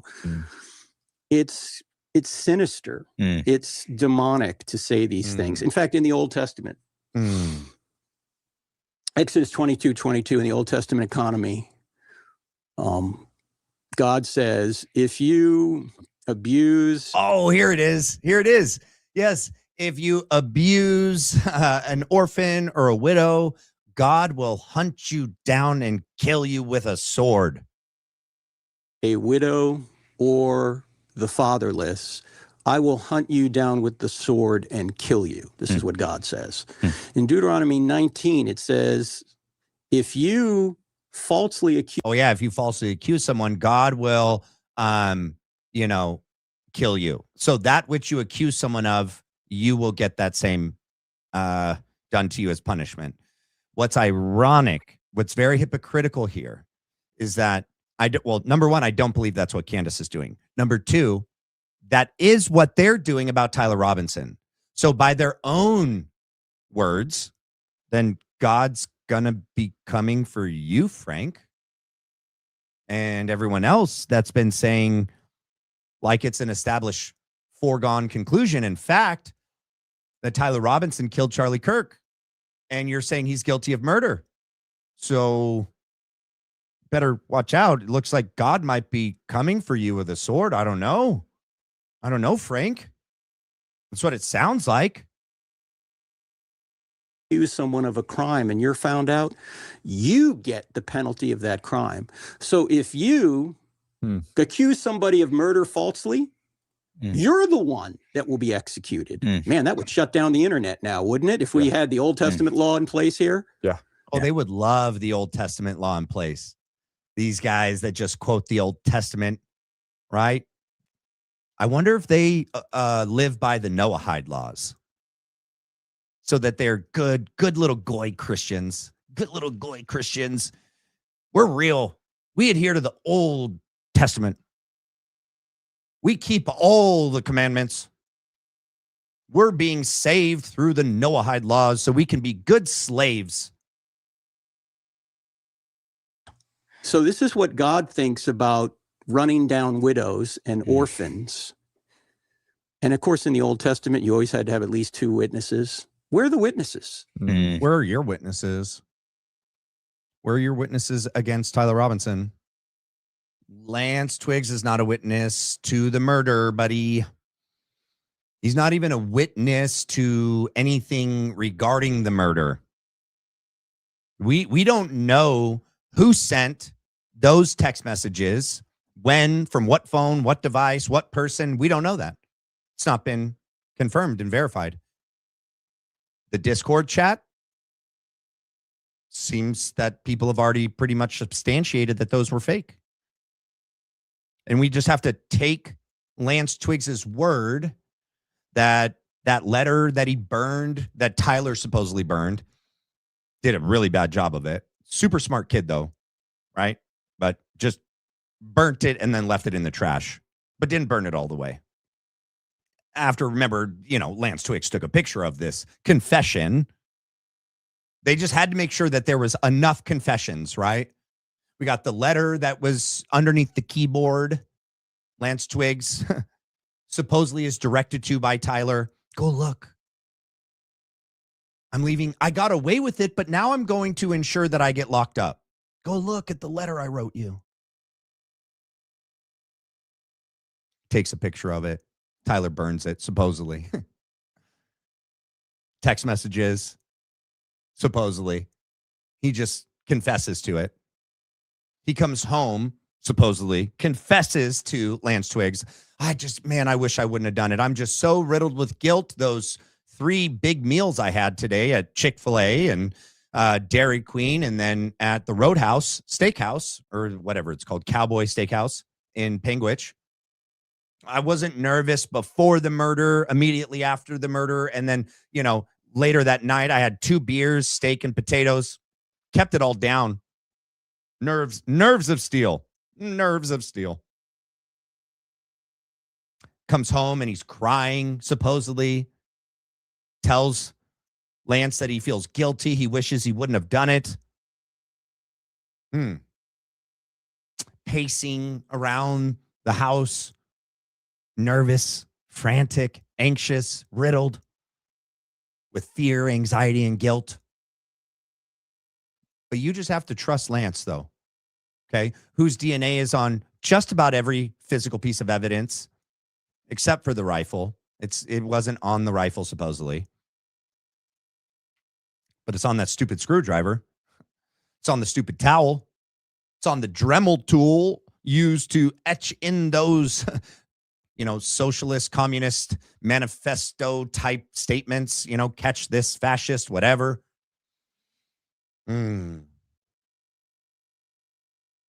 If Lance Twiggs was so sure that Tyler did it, why couldn't he 100% identify him in any of the photos and videos? Couldn't positively ID him. Are you 100%? Nah. Those shoes, though. Those shoes are identical to Tyler's. Yep, 500 million other people, too. Chuck Taylor's, one of the most popular and well-circulated pairs of shoes in the world. Tyler did have a pair of pants. Those ones? I don't know, but he did have pants. I've never seen him wear that shirt, but he does have shirts. That shirt? I've never seen that shirt, but he does have shirts. Does that not count? That's not his hat, though. But he does wear hats and glasses. I mean, not the ones that he wears, but he does wear glasses. Could you be sure that's him? No. But it looks like him. Maybe. Could be him. Oh, goodness. Goodness. There are no witnesses. In fact, the witnesses and the evidence that we have show, unless something crazy comes up, that the person who killed Charlie was Tyler Robinson. Yeah. And he killed. So he's just going to turn and then accuse Tyler of it. Killed him because he didn't like what Charlie was saying about transgenderism. Mm-hmm. And yet Tyler never once brought up Charlie Kirk's name to Lance Twiggs, his supposed lover and roommate. Lance said that when questioned. No, we never talked about Charlie Kirk. Tyler never mentioned Charlie Kirk. Did he talk to you about like trans ideology? No, he never, he never talked to me about that. That was never brought up. But he was so pissed, supposedly, that he planned this murder in 2 weeks only on this issue. Charlie Kirk, trans, gay, ideology. But never came up between him and Lance. Huh. Got it. And he was involved in a transgender relationship. Huh. So that appears to be the evidence now. It still has to go to trial. Yeah. There's no evidence of that either. We've never seen anything that even could remotely come close to evidence that Tyler and Lance were actually in a relationship. Just claims, just words. But to suggest without evidence, like you, that people who loved Charlie the most were involved in murdering him is against what the scriptures say, and it's demonic in my view. Amen. Well, I'm like, with that, in situations, sometimes I'll have to stop and ask myself, okay, if I were God, and obviously these are hypotheticals, but I'm like, hey, in situations like this, like if I were God, what would I want to happen right now? What would I be trying to do right now? It's like, as we already shared, I mean, from that service, you had 1 billion people watch. Gospel was given clear. Like, that's what I would be wanting to do. Wait, he just said 1 billion? When did it jump to 1 billion? I thought they just said like 100 million or something like that. Now it's 1 billion? Dang, bro. Is take something that was so dark and evil, but use it for good, use it for the salvation of people. But then I asked myself, the second question is like, okay, if I were the enemy, if I was Satan, what would I be trying to do right now? Yeah. And if I saw that much attention being put on Jesus and the gospel, I'm like, hey, let me use that. But now let's put our attention on other things and speculations and things like that and slander and get people obsessed with that and get the attention off of Jesus and off of the true legacy of Charlie. And so then when I asked him, like, okay, generally a good thing in life is to partner with God and not with Satan. Generally speaking. And so like, and we're all partnering with Satan because they said so. To just these situations. I say that because maybe even the people watching or listening to this have maybe gotten caught up in some of that stuff. And I just, to just echo what you're saying, Frank, is like, man, I just would encourage you, if you have, put it down now.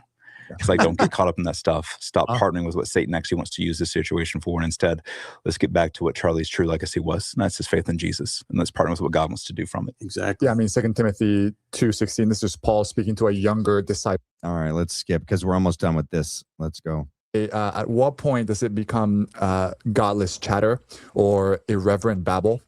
And at the end of the day, man, you want to be mindful of what you feed your mind. You want to be intentional on how you use your time wisely. And some of these conspiracy theories are just not worth it if you're a Christian. And for sure, Frank, I think, one huge takeaway, obviously we could keep going on and on about Charlie's legacy and so much.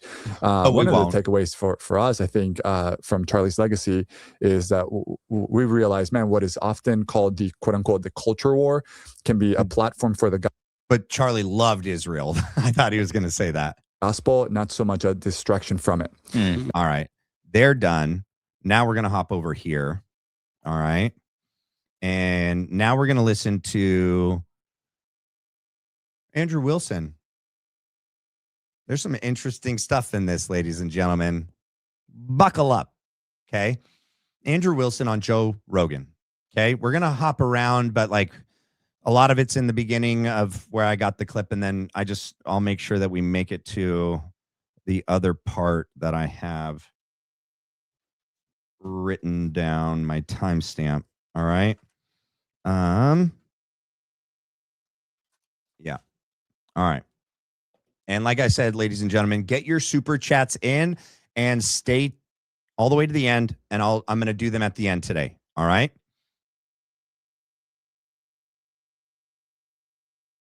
I'll tell you a story. This is the tale of all tales. Okay.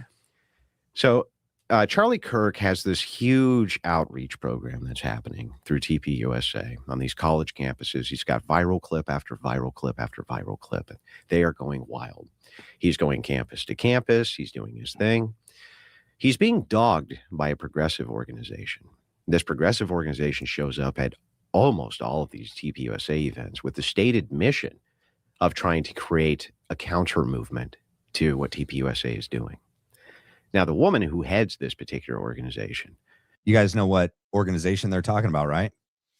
The Un-F America Tour, which is Hunter Kozak is one of the main people in the Un-F America Tour organization. And yep, their whole job was to literally try to counter the success, momentum, and effect and impact that Charlie Kirk was having with TPUSA with Un-F America. And they would go to events and heckle Charlie. They would set up a counter table and tent trying to, counter Charlie. A lot of them were there that day. They were up on the Hall of Flags with signs, and they were over to the right, which would have been to the left of Charlie in the amphitheater with big signs, and they were shouting and heckling Charlie.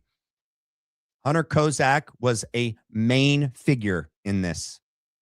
And he just happens to be the last person to ask Charlie Kirk a question ever. And it just happened to be regarding transgender violence, shootings. How can you not see that and go, whoa, this doesn't seem to be a coincidence. This seems to be deliberate, planned, not by Tyler. What? So Tyler Robinson and Lance Twiggs have a connection to Hunter Kozak? How did Tyler Robinson, all the way over there on the Losi Center roof, hear, because the audio was junky that day, people in the own audience couldn't hear what was going on. It was in, it was out, it was in, it was out. Philip has got to tell Dan Flood, we got issues with the audio. They can't hear. We couldn't even hear half of it when the first guy was talking, and I keep forgetting that guy's name. Oh my gosh. Do any of you guys remember the first guy that was talking to Charlie? Not Hunter Kozak. It was like, not Glenn. What was his name? He's like tan skin, dark hair. Does anyone remember that guy's name?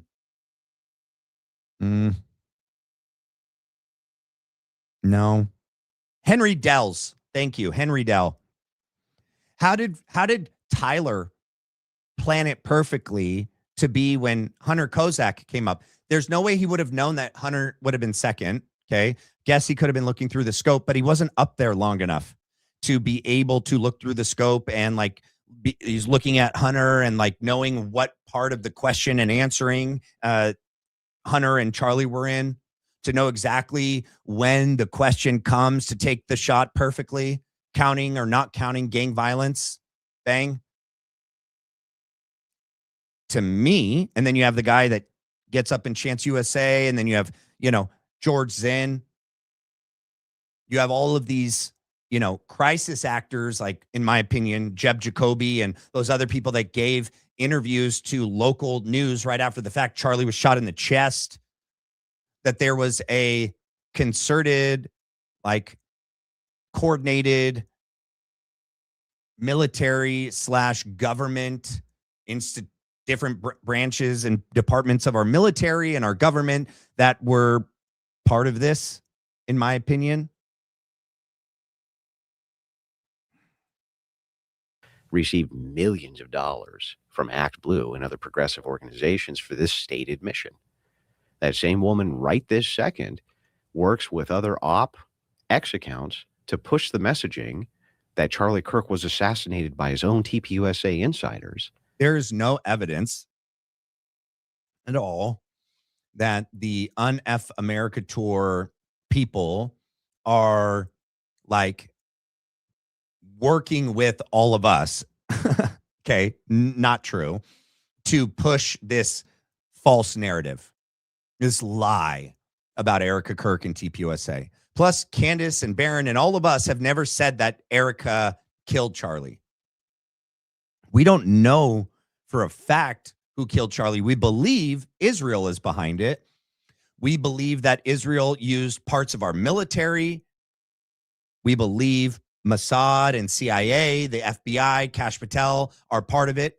We believe that police in the state of Utah are possibly part of it. Governor Cox, Phil Lyman. There's political LDS individuals in Utah that seem to be part of this. But I don't know anyone that's ever made the claim that Erica Kirk is the one that killed Charlie Kirk, or that anyone at TPUSA are the ones that killed Charlie. We believe that they're all part of it. I know people believe, and if I believe anyone possibly could be the person that like pulled the trigger, so to speak, might be Brian Harpole, in my personal opinion. But yeah. In order to push that narrative forward, because the stated goal still from that organization is to destroy TPUSA. So how do we know that they've done this? Are there emails that have been found? Ask yourself, why would Erica Kirk allow Barry Weiss to have Hunter Kozak ask her a question when he's part of an organization where their stated goal is to destroy TPUSA? Why would Erica Kirk like sympathize and empathize with Hunter? You know, when Hunter Kozak's stated goal is to destroy TPUSA with UNF America. And he's the last person to ask Charlie a question, and that it happens to be tied into the official FedSlop BS narrative of who killed and Charlie and why. Why would Erica do that? Make that make sense. Like how to? Well, the stated goal of this particular person is to take down TPUSA. Right. She's very open about that. And then the way that you know that they are talking to these other accounts is because they do it publicly. Those public accounts will talk to this account, right? Mm-hmm. Very openly. They reaffirm each other's posts. They say, wow, that's real interesting, this kind of thing. All affirming that same conspiracy that TPUSA was the ones who actually set up and murdered Charlie Kirk. And at millions of dollars in Act Blue funding going towards this. No joke. Anybody can look it up right now. The organization's called Unfuck America.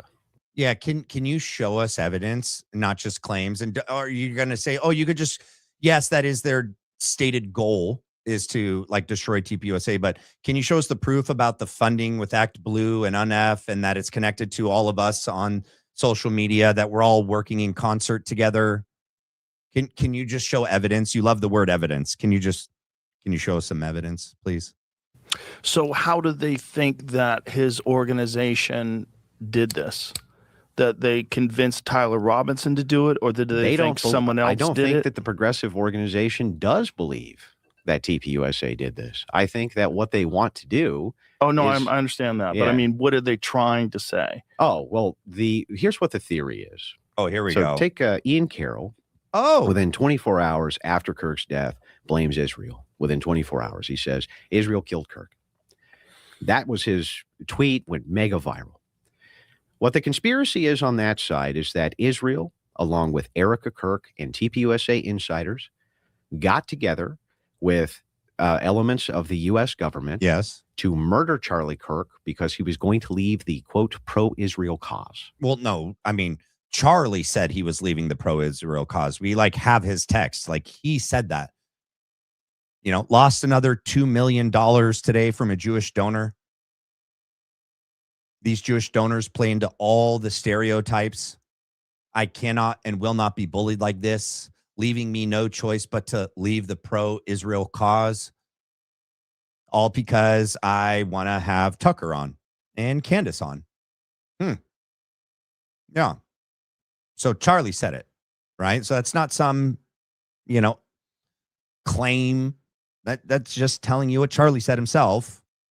And we don't know to what degree each one of these people took part in the planning ahead of time, how many people had foreknowledge and participated in the planning of preparing for, how many people knew that it was happening that day and took part in it knowingly on that day at UVU or in their respective locations?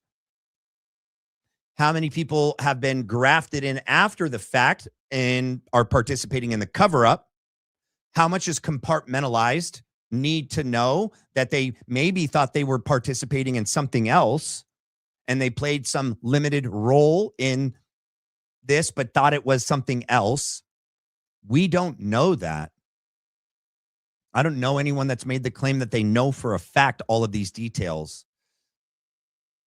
But that it seems to me and most of us with a brain and an honest heart that it looks like Israel's involved somehow. It looks like TPUSA is involved somehow, in our opinion. It looks like people knew before and some knew after. Are they being blackmailed, threatened, bribed? A little bit of all of the above? We don't know.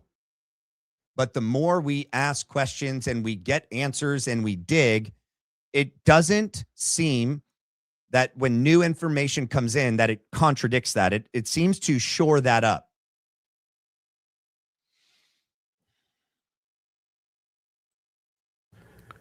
That's what the theory is. Right. And that he was either murdered, some of them say with a microphone exploding, some of them say with there was a second shooter, and Robinson's a patsy. It all depends on which theorist you're talking to, but they all work together in the same unison from a single camp, which is interesting. Well, a lot of people had takes on the shooting, and the microphone one was the weirdest one to me. It's weird because there's no, the shirt is moving, but also a bullet is going how many feet per second, whizzing through the air? Do you understand? Splits air. Yeah. So where's the air going to go? People don't understand that. You know what got me, though? So I went back and looked because they say that it's the same explosive which was used inside the Israeli pagers. Now, that was very real. Israel sent these pagers all over. But that would be an explosion. That's my take. My point is there's no indication that there's an ignition. It's worse. There's no smoke. And that's not true. Neither of those statements are true. All you have to do is go to John Bray's website, follow the Epicenter, go on X, look at, anybody who's released footage from that day. And what you do see is either gas or smoke come out from inside the shirt in the front and in the back at the moment of the explosion. Also, no one is saying that it's a radial traditional explosion. Okay. No one is saying that I know of that it's shooting a projectile intentionally out of it.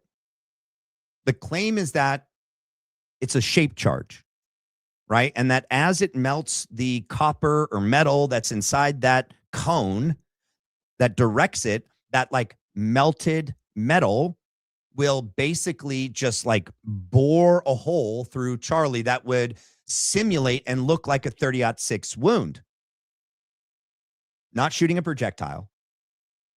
Okay. Just searing flesh through.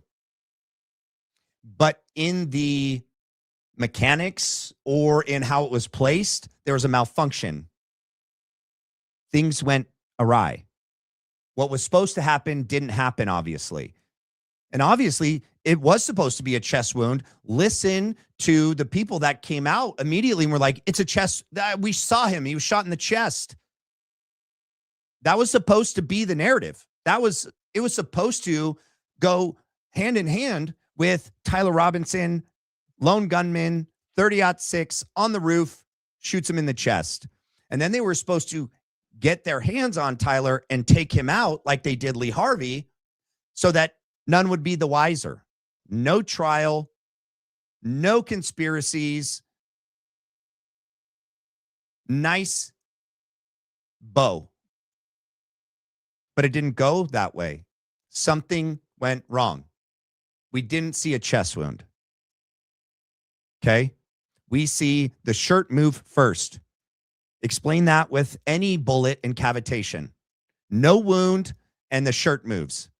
No wound and the necklace breaks and flies over his head. How can that be if the order of operations is out of whack, guys? You should see the neck wound first. Because then expansion, then cavitation, necklace then supposedly snaps, shirt then supposedly moves. Why does it happen backwards?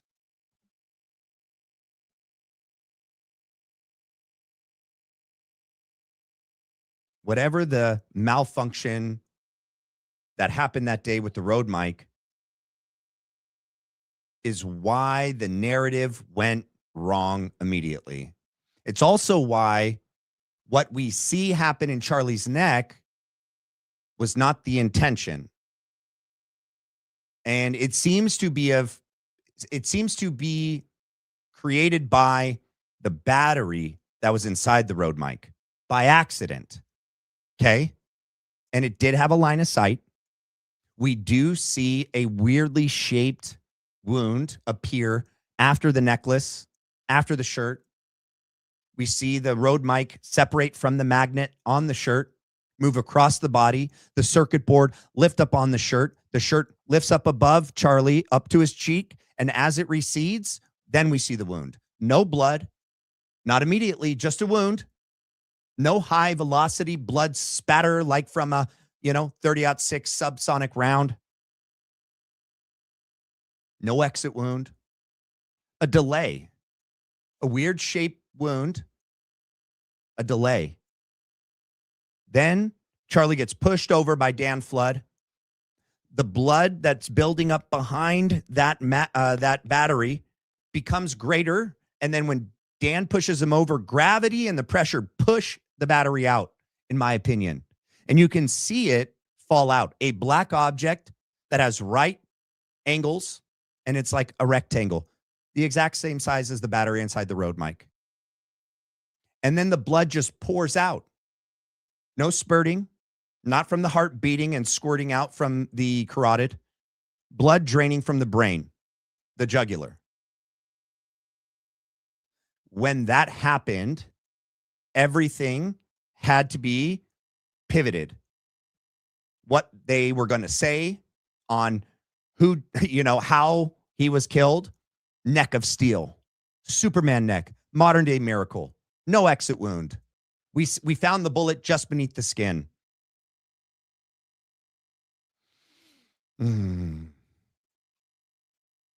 Right. There's no now all the Yeah. Israeli. If you pulled up right now one of these Israeli pagers going, because there's tons of videos of them. Oh, really? Let's Oh, watch. yeah. Let me see some Israeli. You're gonna pagers- see pagers smoke. blowing off. There's smoke. Is there a dude Wait. like where it's on his hip? I don't think I can play that. Let me make sure I pass it. Yeah. Let me see some Israeli. You're gonna- Ugh. Let me pass the video.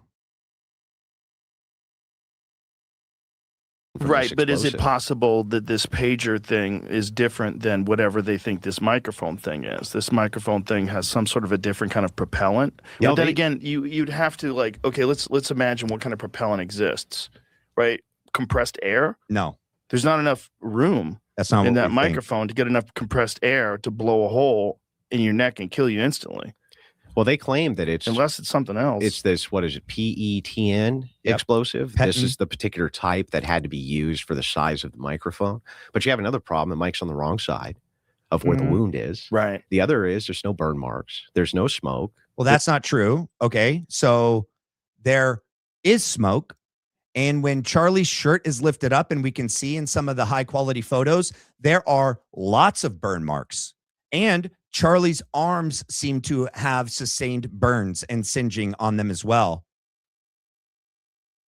And with a device where it's enclosed, you wouldn't, and the actual mic itself is inside the shirt.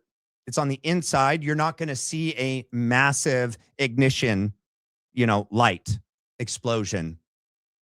Okay. But you do see smoke, and there is signs of burns on Charlie, under his shirt, on his arms, on his hands. There's nothing. There's nothing to confirm this theory at all. True. You'd have to guess where that mic is because he's moving around too. You have to guess where that mic is pointing. You could take someone out. So I found on the two side. videos. No. Okay. So man, this doesn't make me happy to do this. I like you, Joe. Joe, I like you, man, but I don't know if something changed, and I don't know. I don't know what to make of this, Joe. Nobody is okay. There are some people saying that there was a projectile shot out of it. John's not saying that. I'm not saying that. The majority of us aren't saying that. You wouldn't need it to have line of sight to the neck. The neck, for the projectile, because there's no projectile, and that wasn't the intention. Okay, you do need line of sight in order to substantiate that the battery could hit the neck, and it did. It did have line of sight with Charlie sitting like this. His shoulders rolled forward, and he kind of sits like this, so it bulges out that meatier part of the neck, oh my gosh, John Bray did show line of sight. Okay, number one. What was he saying about the that it needed to be placed in a certain way that you'd have to time it perfectly? No, it just needs to be on the chest and detonated. And if it would have gone properly, it would have gone straight through the upper right side of the chest and then feeding the whole stupid 30-06 chest wound narrative. This one's is the great. main one that goes. I'll show you. This happens again here. No, I don't want to see any explosions. But that's an explosion, right? And yeah, you see smoke. But is there some kind of a propellant that would be lethal from a short distance with some sort of a projectile? No projectile. It's possible. But it would Joe. also have to be how are you aiming it? You're not even aiming it. We It's don't sitting need up to aim here, it. right? So if it's sitting here and he's So doing I'm saying you don't need to aim it. It doesn't matter if he moves around, right? If it's going to go properly, it's just going to go straight through his upper right chest. No projectile, not shooting a bullet or some sort of metal piece intentionally. The malfunction created the bullet to, the projectile to be the battery, not on purpose, by accident. all this and moving around, it might take his ear off. It might whiz to the side and shoot somebody else if he leans over. Sure. Unless they planned exactly when it's going to go off when it's pointing towards his neck. It seems like a gunshot wound. No, it's it just doesn't. hard to imagine that it's a 30-06. That's my issue with it. I look at it and almost nobody agrees that it looks like a gunshot wound. Not even Rob O'Neill, Navy SEAL, SEAL Team 6, killer of bin Laden. We have some SAS snipers that was on the Mike Ritland, right? You have Mike Glover that spoke about it. They all say with their experience and training, it looks like something else than a bullet.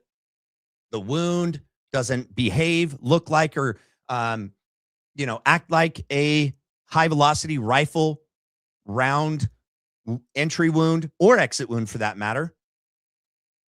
And you can't explain the shirt movement and the necklace breaking through terminal ballistics as if the bullet is just pulling behind this massive vortex tornado that it's going to make the shirt jump up from the center boom. That it's going to snap and break this really high quality necklace. Just these, man, Joe, come on. I've seen takes from guys that are gun experts. Yep. And they have a problem with it too. Yes. The thing about Yes, they guns do. though is Oh, weird come on. stuff happens Constantly. when you Come shoot on. bones. It is possible that you wouldn't get a pass through. Not with little bitty neck bones. Okay. A jawbone, a collarbone, a skull, the side of the jaw, like with Martin Luther King. Yeah, it goes in and we do have an exit and then it goes back. It goes in, out, in. And go look at the footage, the photos of Martin Luther King. They're graphic. Lots of damage, lots of trauma to him. Okay. That was also a 30-06. You know how many people have shot, those cast iron skillets, goes through 4, lodges in the 5th. They shoot through cow femur, pig shoulder, pork shoulder, big pieces of meat and bone, and goes through that and cinder block and wood. Literally, they've shot entire pigs. I was on an X base the other night where Uncle Tom, who's on X, showed a photo of a deer getting shot in the front, and it comes out the rear end. Poof, massive exit wound. Yeah, do bullets do weird things? Occasionally. That's the outlier. That's the exception, not the rule. You don't make the exception the rule. That's lesson number 1. More people have issues with this being a bullet, especially a 30-06 bullet, than they do with it being some sort of explosive shaped charge of some kind.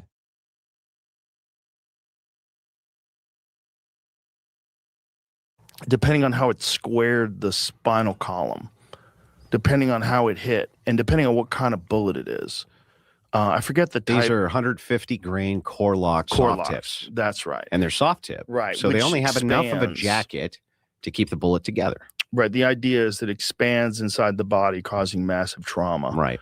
Right. Which is why I use them for hunting, and probably you have to. Yeah. No, I haven't used that particular round. Gotcha. But it just seems like it's a lot of energy coming towards your neck. Yep. It's hard to believe that it wouldn't blow a hole through the neck and leave a big fucking, just take a chunk out, that it would just. It most certainly would. It most certainly would. Make a round hole. But that's beside the point. You know, there's other weird stuff with like the video. Let's get into it, please. I don't like.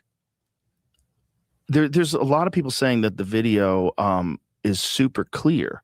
They're seeing 4K footage. It's clearly Tyler. Okay, so now they're talking about he kind of jumps all over. He's not talking about UVU. He's not talking about the UVU review video. He's not talking about any of the cell phone videos from that day or any of the TPUSA videos from that day. Now he's jumping to another issue in the case, which is the Losi Center rooftop surveillance footage that we've all seen. That's not 4K. That's not high def. That's not clear. You can't see who it is. You can tell that they don't have a Mauser in their hand, okay, let alone any other rifle. You can see like a tarp, a towel of some kind. It's pixelated, poor quality. Can't tell that it's Tyler Robinson. Parents can't identify that person as their son at all. You cannot see muzzle flash. You cannot see recoil. You do not see Tyler's face. You don't see him pulling the trigger. But all of those TPUSA liars got out there spitting that to us all. I wonder what Andrew's going to say.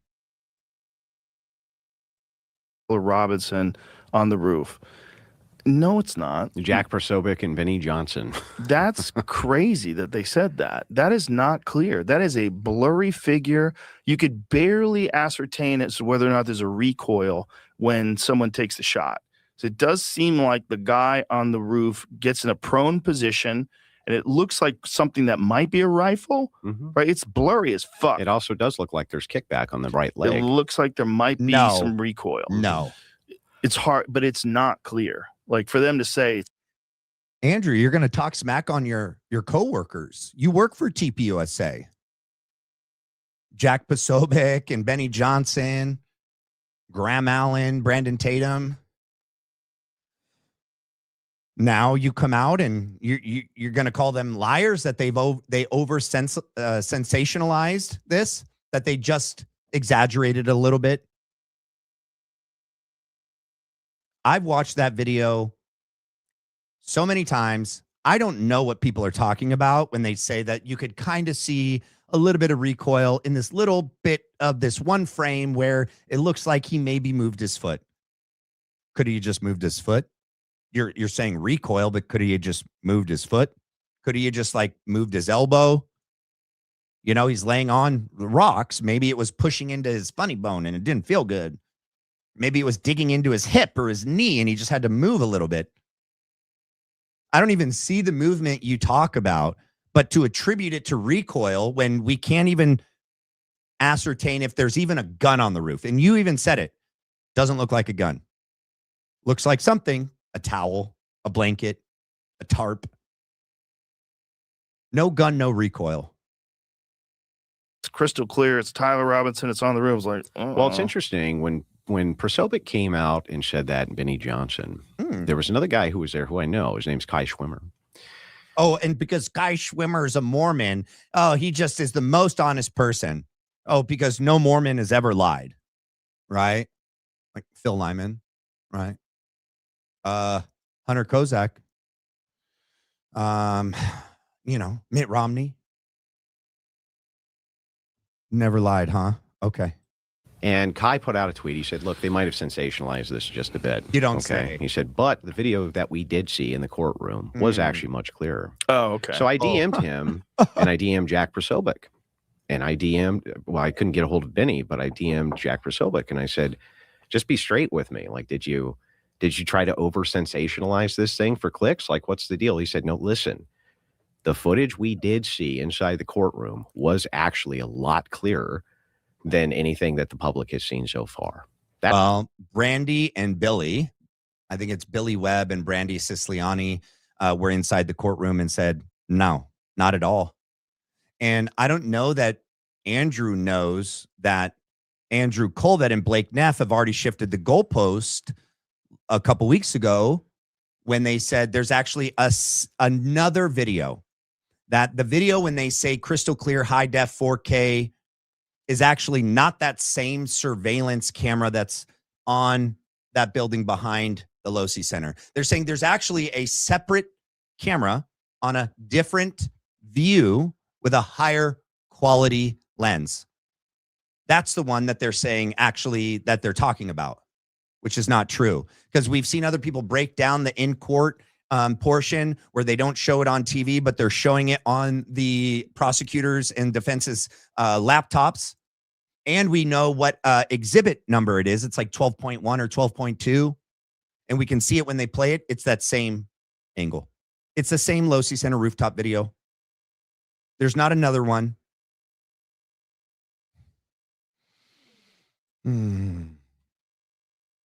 That's their claim. Kai Schwimmer, now I wouldn't just take Prosobic as word, but Kai Schwimmer, he's a Mormon, Mormon kid. They don't lie, not ever. very prone to tall tales. In fact, he was the first one who came out and said, look, I was there, and you're kind of over-sensationalizing it. It is a lot clearer, but it's not showing everything that you're claiming it's showing. So it's clearer, but it's not clear enough. It's not like 4K close-up, clearly his face. The other thing that was weird was the guy in the crowd that jumped up and said, I killed him. That's weird. And that guy, wasn't he at the Boston bombing as well? So he's a professional agitator who's been at tons and tons of these events. George Later he's found, I believe, with kiddie porn, right? How convenient. Well, also, maybe that's the kind of guy. That's the kind of guy, though, right? Yeah. And so he has been at tons of events agitating, and he is well known to law enforcement for doing this. So I got to make sure I skip over the part. I don't want him to say that P word again.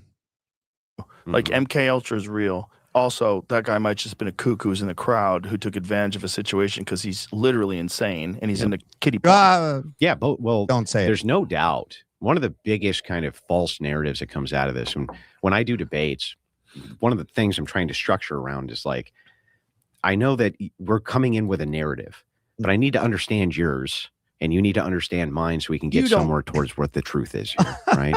Because you're going to have a frame of which you're viewing the world. Andrew wants to understand us, you guys. He wants to understand our worldview because he just wants to get to the truth. Oh, my gosh. Oh, my gosh. Worldview, and so am I. Yes. And so everybody has a worldview. We have to figure each other's out to get somewhere. You're so smart. Here with this, one of the most disturbing aspects of it is the people who promote this actually don't want their worldview or their positions to be examined. They only want to examine the evidence from the state. It's like that would be fine, I think, if it was the case that you made no claims past that. Right. So if you just only say, hey, I'm not really sure what happened, and I want to really kind of review the evidence, and that's that, I don't really have a problem with that. I think that that's probably healthy. Yeah. The issue that I run into is when people make claims past that. Oh, it was an exploding mic. Right. It was 2 different shooters. It was a folding rifle. It was a 30-06 couldn't do this, even though the U.S. Army. Remember, the 30-06. I mean, Joe just pretty much said a 30-06 couldn't do this. Used in the M1 Garand was used in World War II, and then it was used in Korea. Before that, we had the 03 Springfield. It was used heavily in World War I, World War II, and again in Korea. The U.S. Army has studied 30-06 entry wounds in depth and produced many manuals on it, explaining how cavitation works with 30-06 and that the bullet doesn't always penetrate. And that's with full metal jacket rounds that are designed for maximum penetration, not 150 grain core locked coming out of an antique rifle, essentially. It could easily split up very quickly. And that's why they ended up pulling fragments out of Charlie. It wouldn't surprise me if when we have all of the data from the coroner report that he has tons of shards all throughout his chest, all throughout. But it wasn't referenced in the autopsy, right? There was 7 fragments retrieved from Charlie's body, supposedly. Only 4 get sent to the ATF and FBI for forensic analysis, for ballistic analysis. No exit wound. Where's the rest of the bullet? Where is it?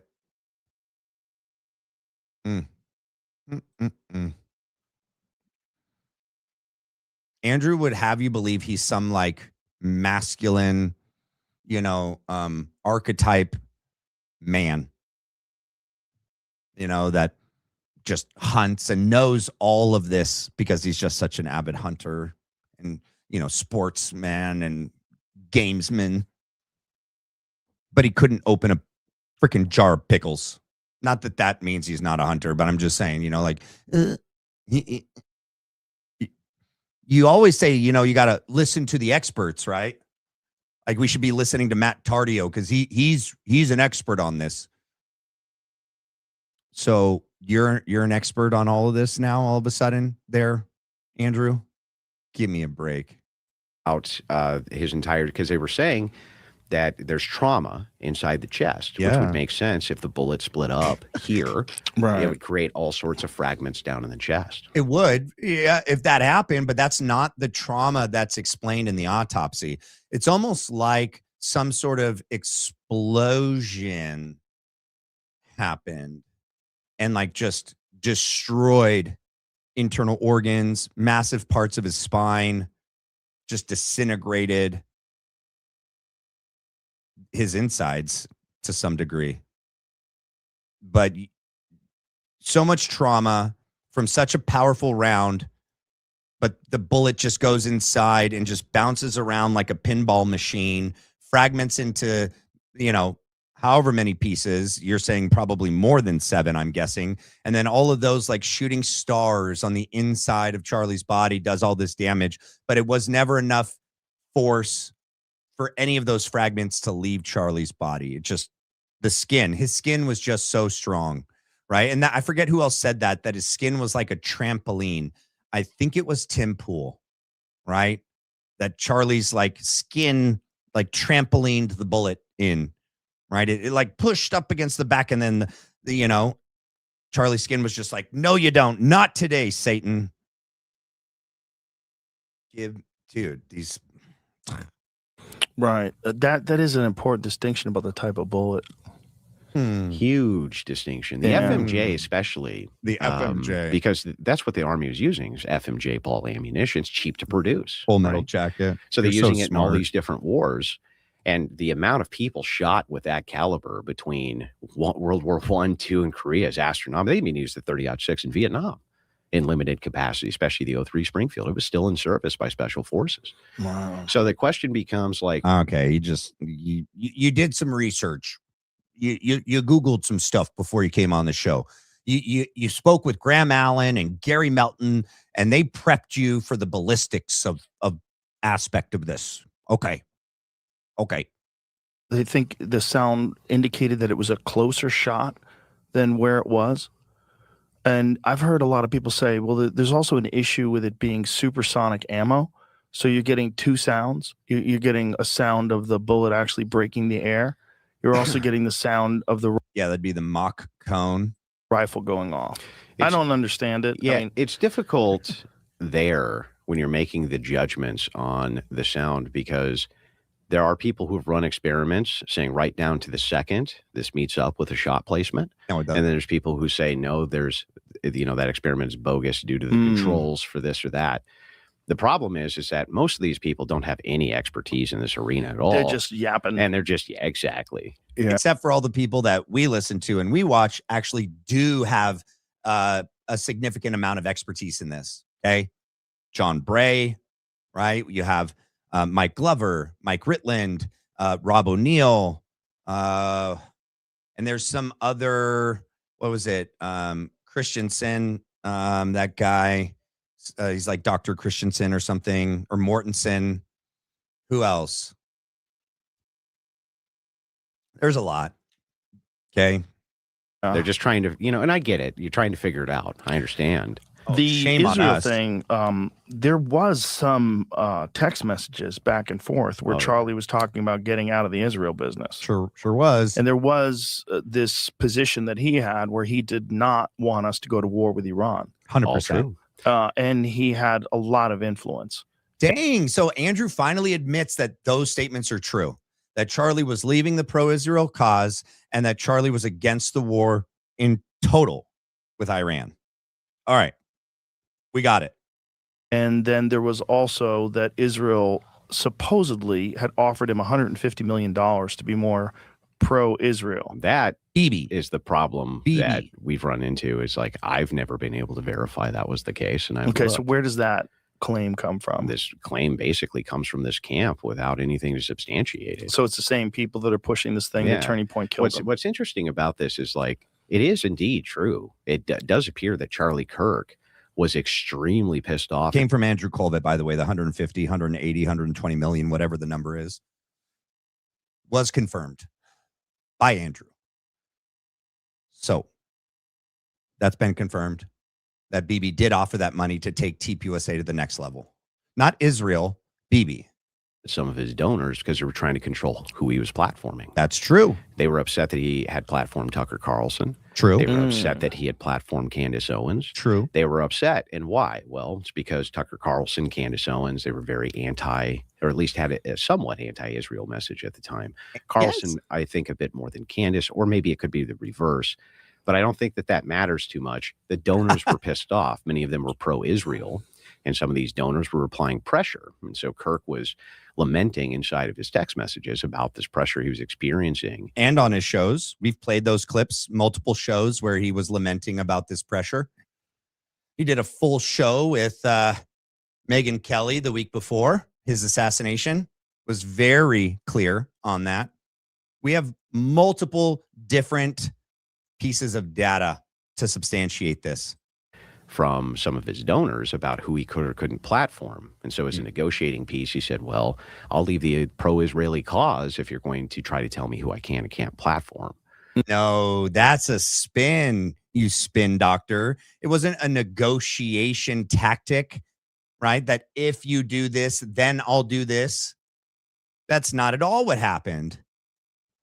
He was having Tucker on regardless. But he said, the more the people try to pressure me on what to say, who to have on, who not to have on, the outcome is going to be the opposite. I'm going to, batten down the hatches, dig my feet in the sand, even more so. Tell me what to do, and I'm going to do the opposite.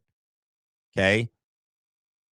And because they keep doing that, I'm also thinking of having Candace Owens on.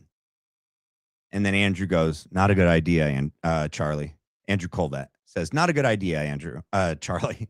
And that was kind of what his position was. Now, that seems like platforming. I don't know, even on Twitch politics or YouTube politics with smaller channels, smaller streamers, they argue about platforming all the time, responsible platforming. Is it responsible for you to platform this guy? Or is it responsible for you to platform this terrorist? And they're endlessly fighting about it. So this actually doesn't surprise me a bit that these guys are fighting over who you can or can't platform. If you're giving your money to an NGO for the purpose of giving the pro cause, and that NGO is saying, wait a second, I'm going to platform people who are against your cause, of course the donor is going to get pissed. Yeah, the platforming thing, I think, is just gatekeeping. Yep. If you're upset that someone is having a conversation or a debate with someone that you don't agree with, you're supposed to hear that person's perspective. You're supposed to hear them challenged. You're supposed to hear them allowed to flesh out the full point of view. Yep. not like in weird clip form, but go ahead, tell me what you really think, and I'm going to tell you why I disagree with that. Yeah. That's healthy. It's supposed to be what we do. Because that you're basically reciting what Kirk's position was. Yes, and what he was always really good at. Yeah. Unfortunately, there's a few clips. There's the clips thing with Charlie, where he's saying things and people think it's racist. He's saying things, and it's like you have to understand the context of what he was saying. Yeah, and I agree with Joe here, and I've done enough breakdowns of that regarding, the statements that Charlie Kirk made regarding DEI, right? Diversity, equity, and inclusion. What's the other one? What's the other term? Not just DEI, but anyway, that his statements always were taken out of context. Charlie is not, was not, would never be racist. He simply said that because of DEI, that in practice, what ends up happening is in order to let more people in, whether that be women or those of different minority groups into these positions that already before DEI weren't making it in, the only way to then meet the quota of having a certain percentage women and minorities in these positions, you have to lower the standards. Okay. Yes, they met those standards. Yep. And other, pilots that had met the standards before, okay, just were lower amounts of women and minority groups that had met the standards before DEI. But that when you see anyone in a given role, whether that even in college, right? Like your peers, and you're like, okay, you see more minority groups there. When you're there, you're like, okay, but did they get here on the same merit that I got here? Right? You don't want to walk into an airplane and go like, are they a DEI hire? Is that who's piloting my plane today? That's all he was saying.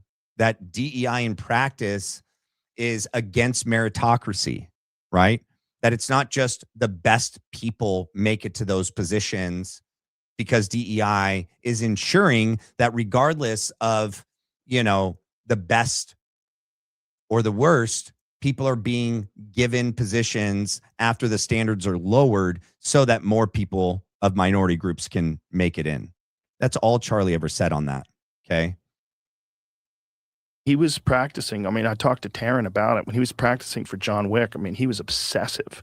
He was obsessive. Oh, let me back this up. Charlie, or wait, it's going to come up. So Joe Rogan ran into Charlie Kirk in LA at an elite tactical training facility. The same facility that trained Keanu Reeves for all the John Wick movies. Charlie Kirk was being trained by that facility and that guy. That's the time that Joe Rogan met Charlie. Charlie was being trained by this company and this guy. Okay. I didn't know that, by the way. And, that whole magazine thing he does, the flick, he invented that. He's talking about Keanu Reeves, but let's see if I can get to the part. He'll actually hold it up as he's going in. All right. They're just still talking about Keanu Reeves and his reloading and unloading skills and proficiency, displayed during John Wick. Keanu Reeves is a true practitioner of jujitsu and of the tactical skills that you see in those movies. Yes, Keanu Reeves is legit. Like, he was soul focused in those movies. But I want to get to the point where he goes that Charlie Kirk was receiving this training. Compensate for how bad the actor is at gun handling. Exactly. For him, it's like bandana and put it on. And he's just, he does those competitions, shoot ready, beep. And he's like super in the spectrum. So he fucking just sees things differently. He doesn't miss. He's crazy good. So Charlie was training under him, huh? Yes. Okay. Yeah. We were both there at the same time. Interesting. Just randomly, ran into him there. Actually, anyway, very nice guy. And the point is, like, people think that he was like this mean, shitty conservative. Talking about Charlie, that no, he wasn't mean. He wasn't a poopy conservative or racist. It's because people took him out of context with clips. All right, we're going to start here now. Some of them who are like, we can't wait to debate with you on the flat earth. Oh, it's wait, I got it back up real quick. We'll go 12. Take your conspiracies are awesome for attention. People Oh, love yeah. them now because look, COVID I like 'em. turned a lot of. I love them. I like them. Love them. I love the dumb ones. I love Yeah. all of them. I love fucking flat Earth and And space is fake. can we just be honest? Like, they're fun. fun? They're really fun. Oh yeah, dude. The flat Earth one is fun. Oh yeah. The dinosaurs aren't real one. That one's great. But have you noticed, like, the flat earthers have fleets of people who will debate their stances? Like, fleets of them who Oh, are yeah. like, we can't wait to debate with you on the flat earth. It's like, on the other side, though, in this particular conspiracy, you can't get these people to debate their positions. Oh, pick me. Pick me, coach. Pick me. I want to do it. And other people have stepped up to debate you. Zach did debate you. All right. You didn't fight fair. You played semantics and rhetorical freaking tricks that you always do. But let's see if I can find on my profile. Man, I don't know how far back. Oh, man, it's going to be so far back. I don't even know how to. Let's see. How would I be able to look it up quickly? I don't know if any of you guys would be able to help me look it up quickly. But I think I've said it enough. I'm pretty sure you guys have heard me on this. That after Andrew debated Zach Costello, I had reached out to Andrew Wilson and asked him to debate me. And he goes, sure, send me a debate prompt. And I did. And then he tries to then like weasel out of it. And in my opinion, he loses. And then he has one of his little, minions continue to heckle me and Mystic and other people. And then he like disappears. Then he starts calling out much bigger names, whether that be like Baron Coleman, Ian Carroll, Candace Owens, being like, debate me. And I'm like, why don't you debate someone that you already agreed to debate first? Right. And now he's accusing like Candace and Ian and Baron and others like, oh, we're too afraid to debate. No, they're not. They're not afraid to debate. First of all, I think some of them have concluded, as I did after the fact, that you're never going to debate, honestly. Right. And you're never going to concede a single point, even when one is made. You proved that with Zach. Gary proves that every time he has someone on. Can't even admit when we're right and you're wrong. And it'll just turn into this rhetorical freaking chess match, which is like pointless. But I mean, you're going to say that they claim that you're too small of a platform for them to even entertain the idea of debating with you. That's literally what you did to me. You agreed to debate me, in my opinion, lost in arguing with me about the debate prompt, then ghost me. Then I call you out and you go like, who are you? Can you remind me? I get so many requests to debate. You're just lost in this massive group of people because I'm so popular and famous and I have such a bigger platform than you. Can you just refresh my memory? Who are you? And then I remind you and then you ghost me.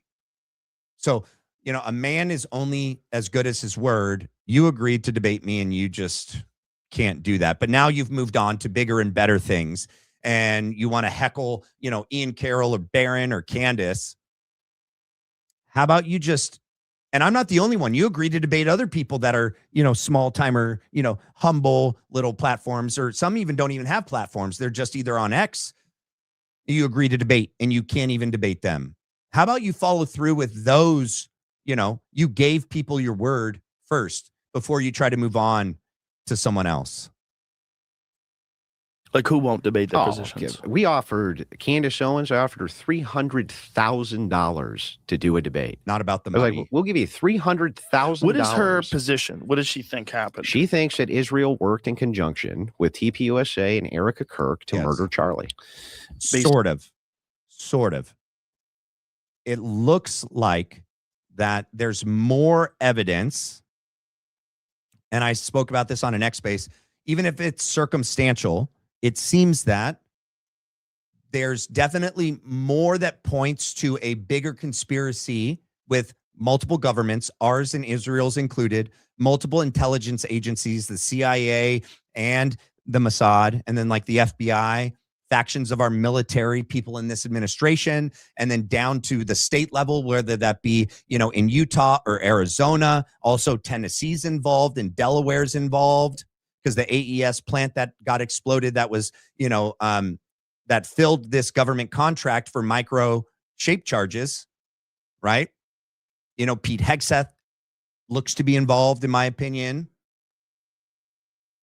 Fort Huachuca seems to be involved in some way, shape, or form. And then people in TPUSA, Turning Point Action, the AV company with Terrell Farnsworth seems to have some part in this, right? Talking with Philip and talking with Dan Flood.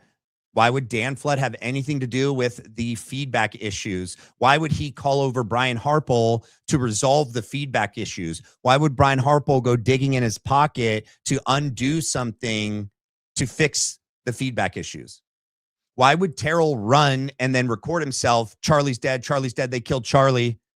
And then film them loading him into the car, run back over, destroy, and manipulate the crime scene by stepping on the puddle of blood in the grass. Philip and Terrell step in, move the chair Charlie was killed in, step on the chair, remove the SD cards. Yeah, it does look like people were involved. Somewhat. Well, that's the $1 million question. Nobody actually knows. She's never presented a single shred of evidence thus far that Israel ever worked to murder Kirk, that Erica Kirk certainly didn't. In fact, her position for the longest time was, if Erica Kirk comes out and tells me to stop this, to stop the conspiracy on this, I will. So Erica did. She went out publicly and she was like, enough. You're just causing more problems than. In the beginning, yes, Candace Owens said, I'm looking into this. And this was before she even started saying anything regarding Erica Kirk. But can't we all be honest that people are allowed to change their mind when new information comes in, which then leads them to believe that the person they gave their word to, like Erica, might be involved in this? So yeah, now that person goes on Barry Weiss and all dramatically goes, stop. That's it. Just stop. Yeah, we're not going to listen to that person now, okay?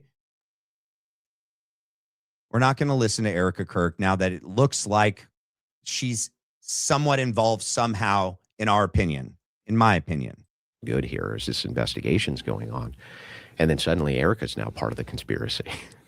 By the next day, she's trying to cover it up. She's part of the conspiracy too.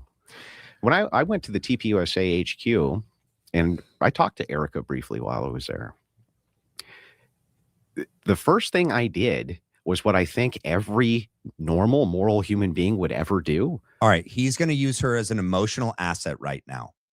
All right. He's going to try to pull on your human compassion, your good Christian principles on proper social etiquette and behavior, that the only initial response that's acceptable if you're a good human being is to comfort Erica Kirk.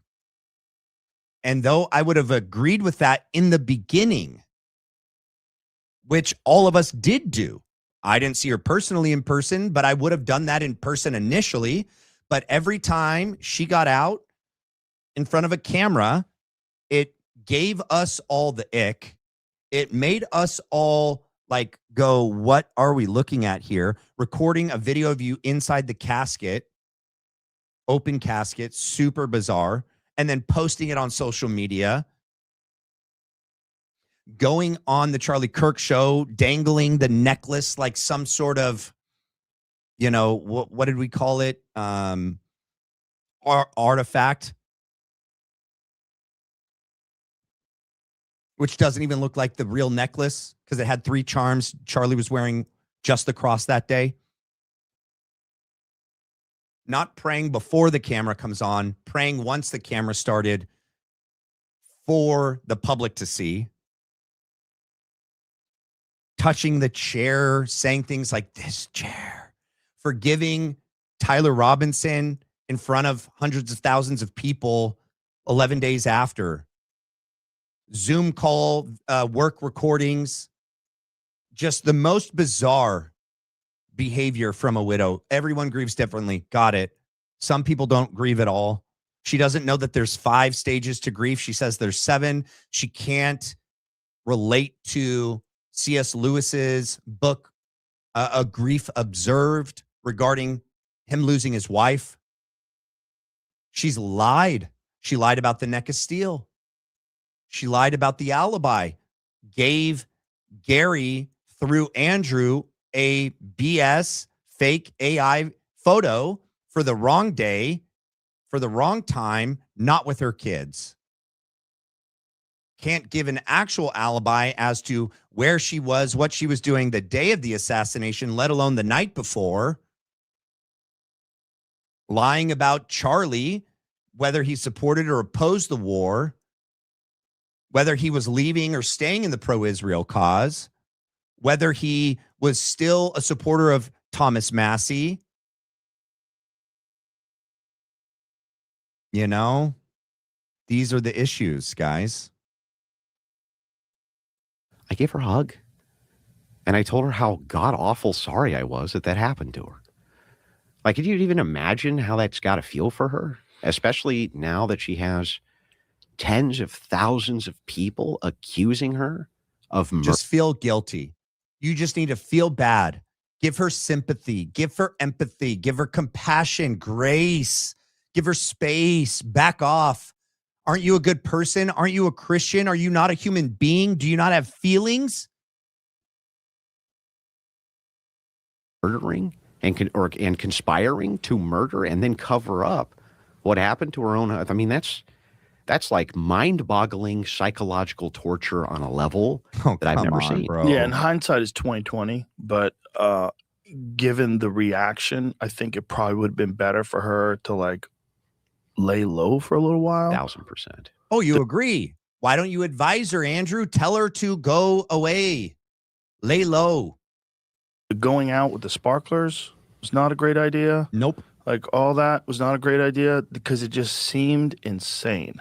And maybe sometimes in grief or when, you're trying to show that they're not going to hold us back, people make choices that could be interpreted in a very bad way. 100%. The interesting thing is I asked her about that. Oh, you did? I asked her, like, what's the deal there? Huh. What's with the sparklers? Well, what's with the the aberration in behavior? Uh-huh. She's like, look, Wow. I was put in like the worst spot I could ever think of. I was the background character. Well, that's not true. That's not true, Andrew. So she just lied to you. Oh, I mean, or she's lying to us. Either way, once again, she's lying.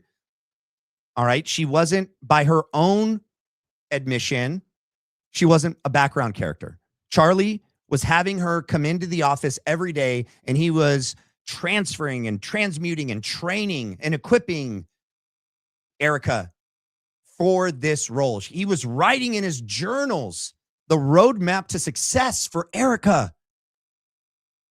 He was teaching her everything that he knew, the ins and the outs, every day for at least the last year, supposedly. The only day she missed going into the office was when she had to take Gigi to dance.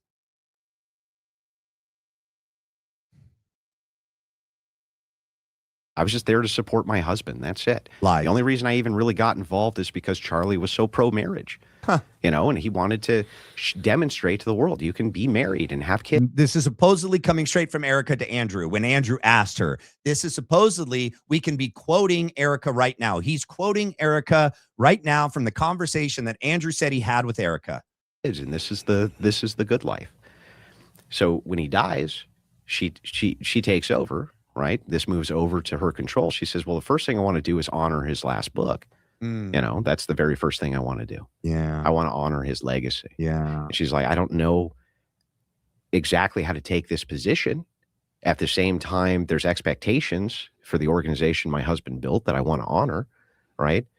But, I'm also in the middle of grief. And it's like, I don't know how you balance that position. Who's been in that position ever? Right. And especially who's been in that position that's not accustomed to being scrutinized in the public eye. Everything.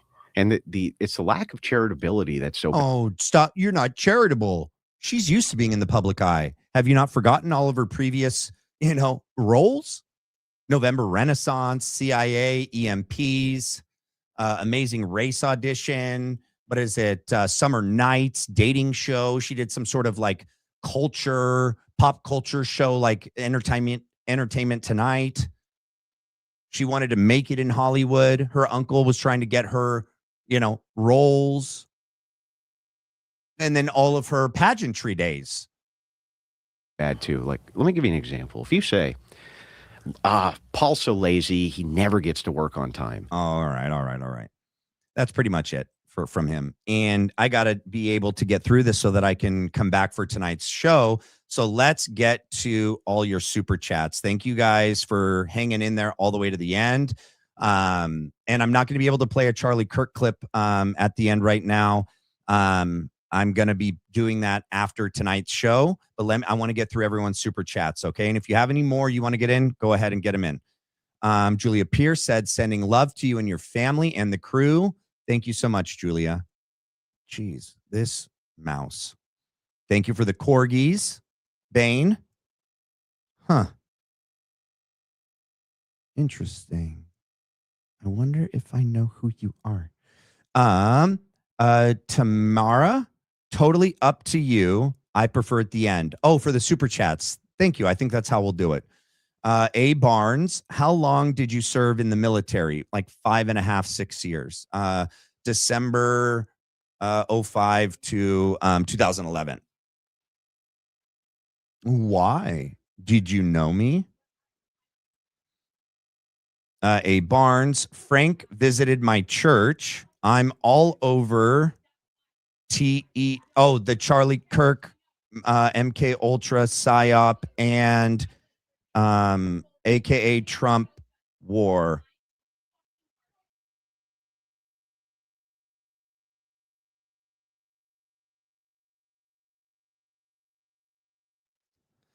Ooh, all right. Let's see. Where did I end up? Where are we? Here. I did not hear. Okay, Frank visited my church. I'm all over the Charlie Kirk, MK Ultra PSYOP, aka King Trump's war on fake news. Send me. What church did he visit? I don't know what church that is. All right, Brandy Graham, thank you for the gold coin. Jesus is Lord. Thank you for the 200 jewels. A Barnes, American comeback. Prove me wrong shills, talking points or turning points. You are an idiot if you think King Trump got shot in the air. Yeah, I agree with that. Jane Seth Rupert. Hi, Matt. Just an idea. Maybe put together a compilation video of Turek reciting a script. Would take a lot of time, I realize, but it would be valuable with your commentary and analysis too. Yeah, working on it. I got to work hand in hand with my brother-in-law because I'm not good with that kind of stuff, like cutting and editing videos, but definitely working on it. My goodness, this mouse is so bad. Michael Sullivan, thank you for the silver star. Charlie, A Barnes, Charlie Kirk PSYOP is a Palantir drill, testing the surveillance state products. I'm op for Delta Force. You're an operator for Delta Force?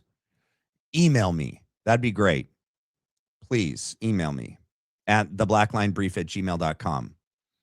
Thank you so much for the silver star, Michelle Gomez. Ashley Reeves. That interview happened on Josh Horton's podcast. Yep, pastor at Lake Point in Rockwell, Texas, not far from me. Yeah, I have friends that go to that church. Yep. And Josh Horton, I think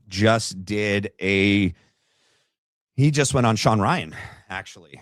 So, yep. Abe Barnes, if you want to be number one, you have to pay to play. Yeah. Do you mean like in politics, or do you mean in media, in YouTube? I wonder what, or all of the above in this day and age. Destroy the blob. Matt, you are correct about 9/11 as CIA Mossad op. If you haven't already, look up Operation Gladio. Yes, I know all about Operation Gladio. There's a great podcast. I'm not podcast, but a YouTube channel where this guy does videos. What is it called? It is Eyes Wide Open. That's what it is, the YouTube channel, Eyes Wide Open. A Barnes, who funds terrorism? Muslim Brotherhood or AIPAC? Same stuff, different day. Yep, 100%. Thank you, Coco Puff Lash, for the Unk alert. A Barnes, evil is self-defeating because God designed this place. I agree. Alex got mittens just subscribed. Great content. Hit the like. Oh yeah, by the way, you guys, before too many people sign off, please hit the like and the subscribe. It is the best way to support this channel. Also, after the video posts, can you write a comment, throw an emoji under? That really helps it out. And you can hype the video for free. Those are free ways to help support this channel. All right, where's the next one? Oh my goodness, this mouse. Thank you for the 30 joules, Ina Grant. And again for the 10 joules, 200 joules. Thank you so much. What's this one? Stay hydrated. Thank you, Ina Grant. What do we got here? Goat trophy from Daniel M. Thank you for the goat trophy. Thank you, Susie, for the gift. Thank you, Susie. What do we got here? Suede, thank you for the hiding. 10 joules. Let's see. Lots of gifts. Thank you for the gifts, you guys. Thank you again, Alyssa. And Nicole Johnson. Let's see. Jammin', I like that one. What up, Uncle Tom? I was just talking about you, bro. Thanks for stopping by my X space last night. You're a powerful voice in the community. Thank you so much. And I'm going to message you about something. Thank you for this. And I'm going to message you about something. Salty Boo Boo. Matt, do you think Frank had to say he did CPR because autopsy report showed Charlie had damage to his xiphoid area, like his xiphoid process, that could have come from the shape charge? Definitely think that could be the driving factor there, the motivating factor for him to do that. I think there's other reasons to create a lie about the inside of the SUV and what took place in there. We're not being told about the whole truth about the inside of the SUV. Thank you, A-Train, for the silver star. Michelle for the gold coin. Trex, the autopsy is an absolute lie. Without an exit wound, they should have recovered 100% of the bullet, not just fragments. Correct. And I didn't have time today, but the Joseph Scott Morgan and Baron Coleman on the Julian Dory podcast was amazing. If you haven't seen it, a lot of good information in there. And hopefully I'll have time to go over some of that later this week. Thank you, Tammy, for the silver star. Oops. And Sweet Bean for the floating heart. Deanne, something I just thought about is that the hospital staff didn't close his eyes because Erica said they were slightly open. I find that hard to believe. That's true. That is just a common thing that they do once someone passes away. If they pass away with their eyes open, is to close the eyelids just out of respect. Because it could be disturbing to someone to see their loved one dead like that with their eyes open. That's a good point. PZ707. How could Charlie Kirk have a heartbeat at the ER? The medical examiner report said his spinal cord was Traumatically absent. Can't have a beat without a signal from the brain. Correct. They're lying to us about all of it. And I agree that the autopsy is a farce, a total lie. And there's a reason why the medical examiner was Googled in DC and in Israel, was given the job a year before and no longer works there.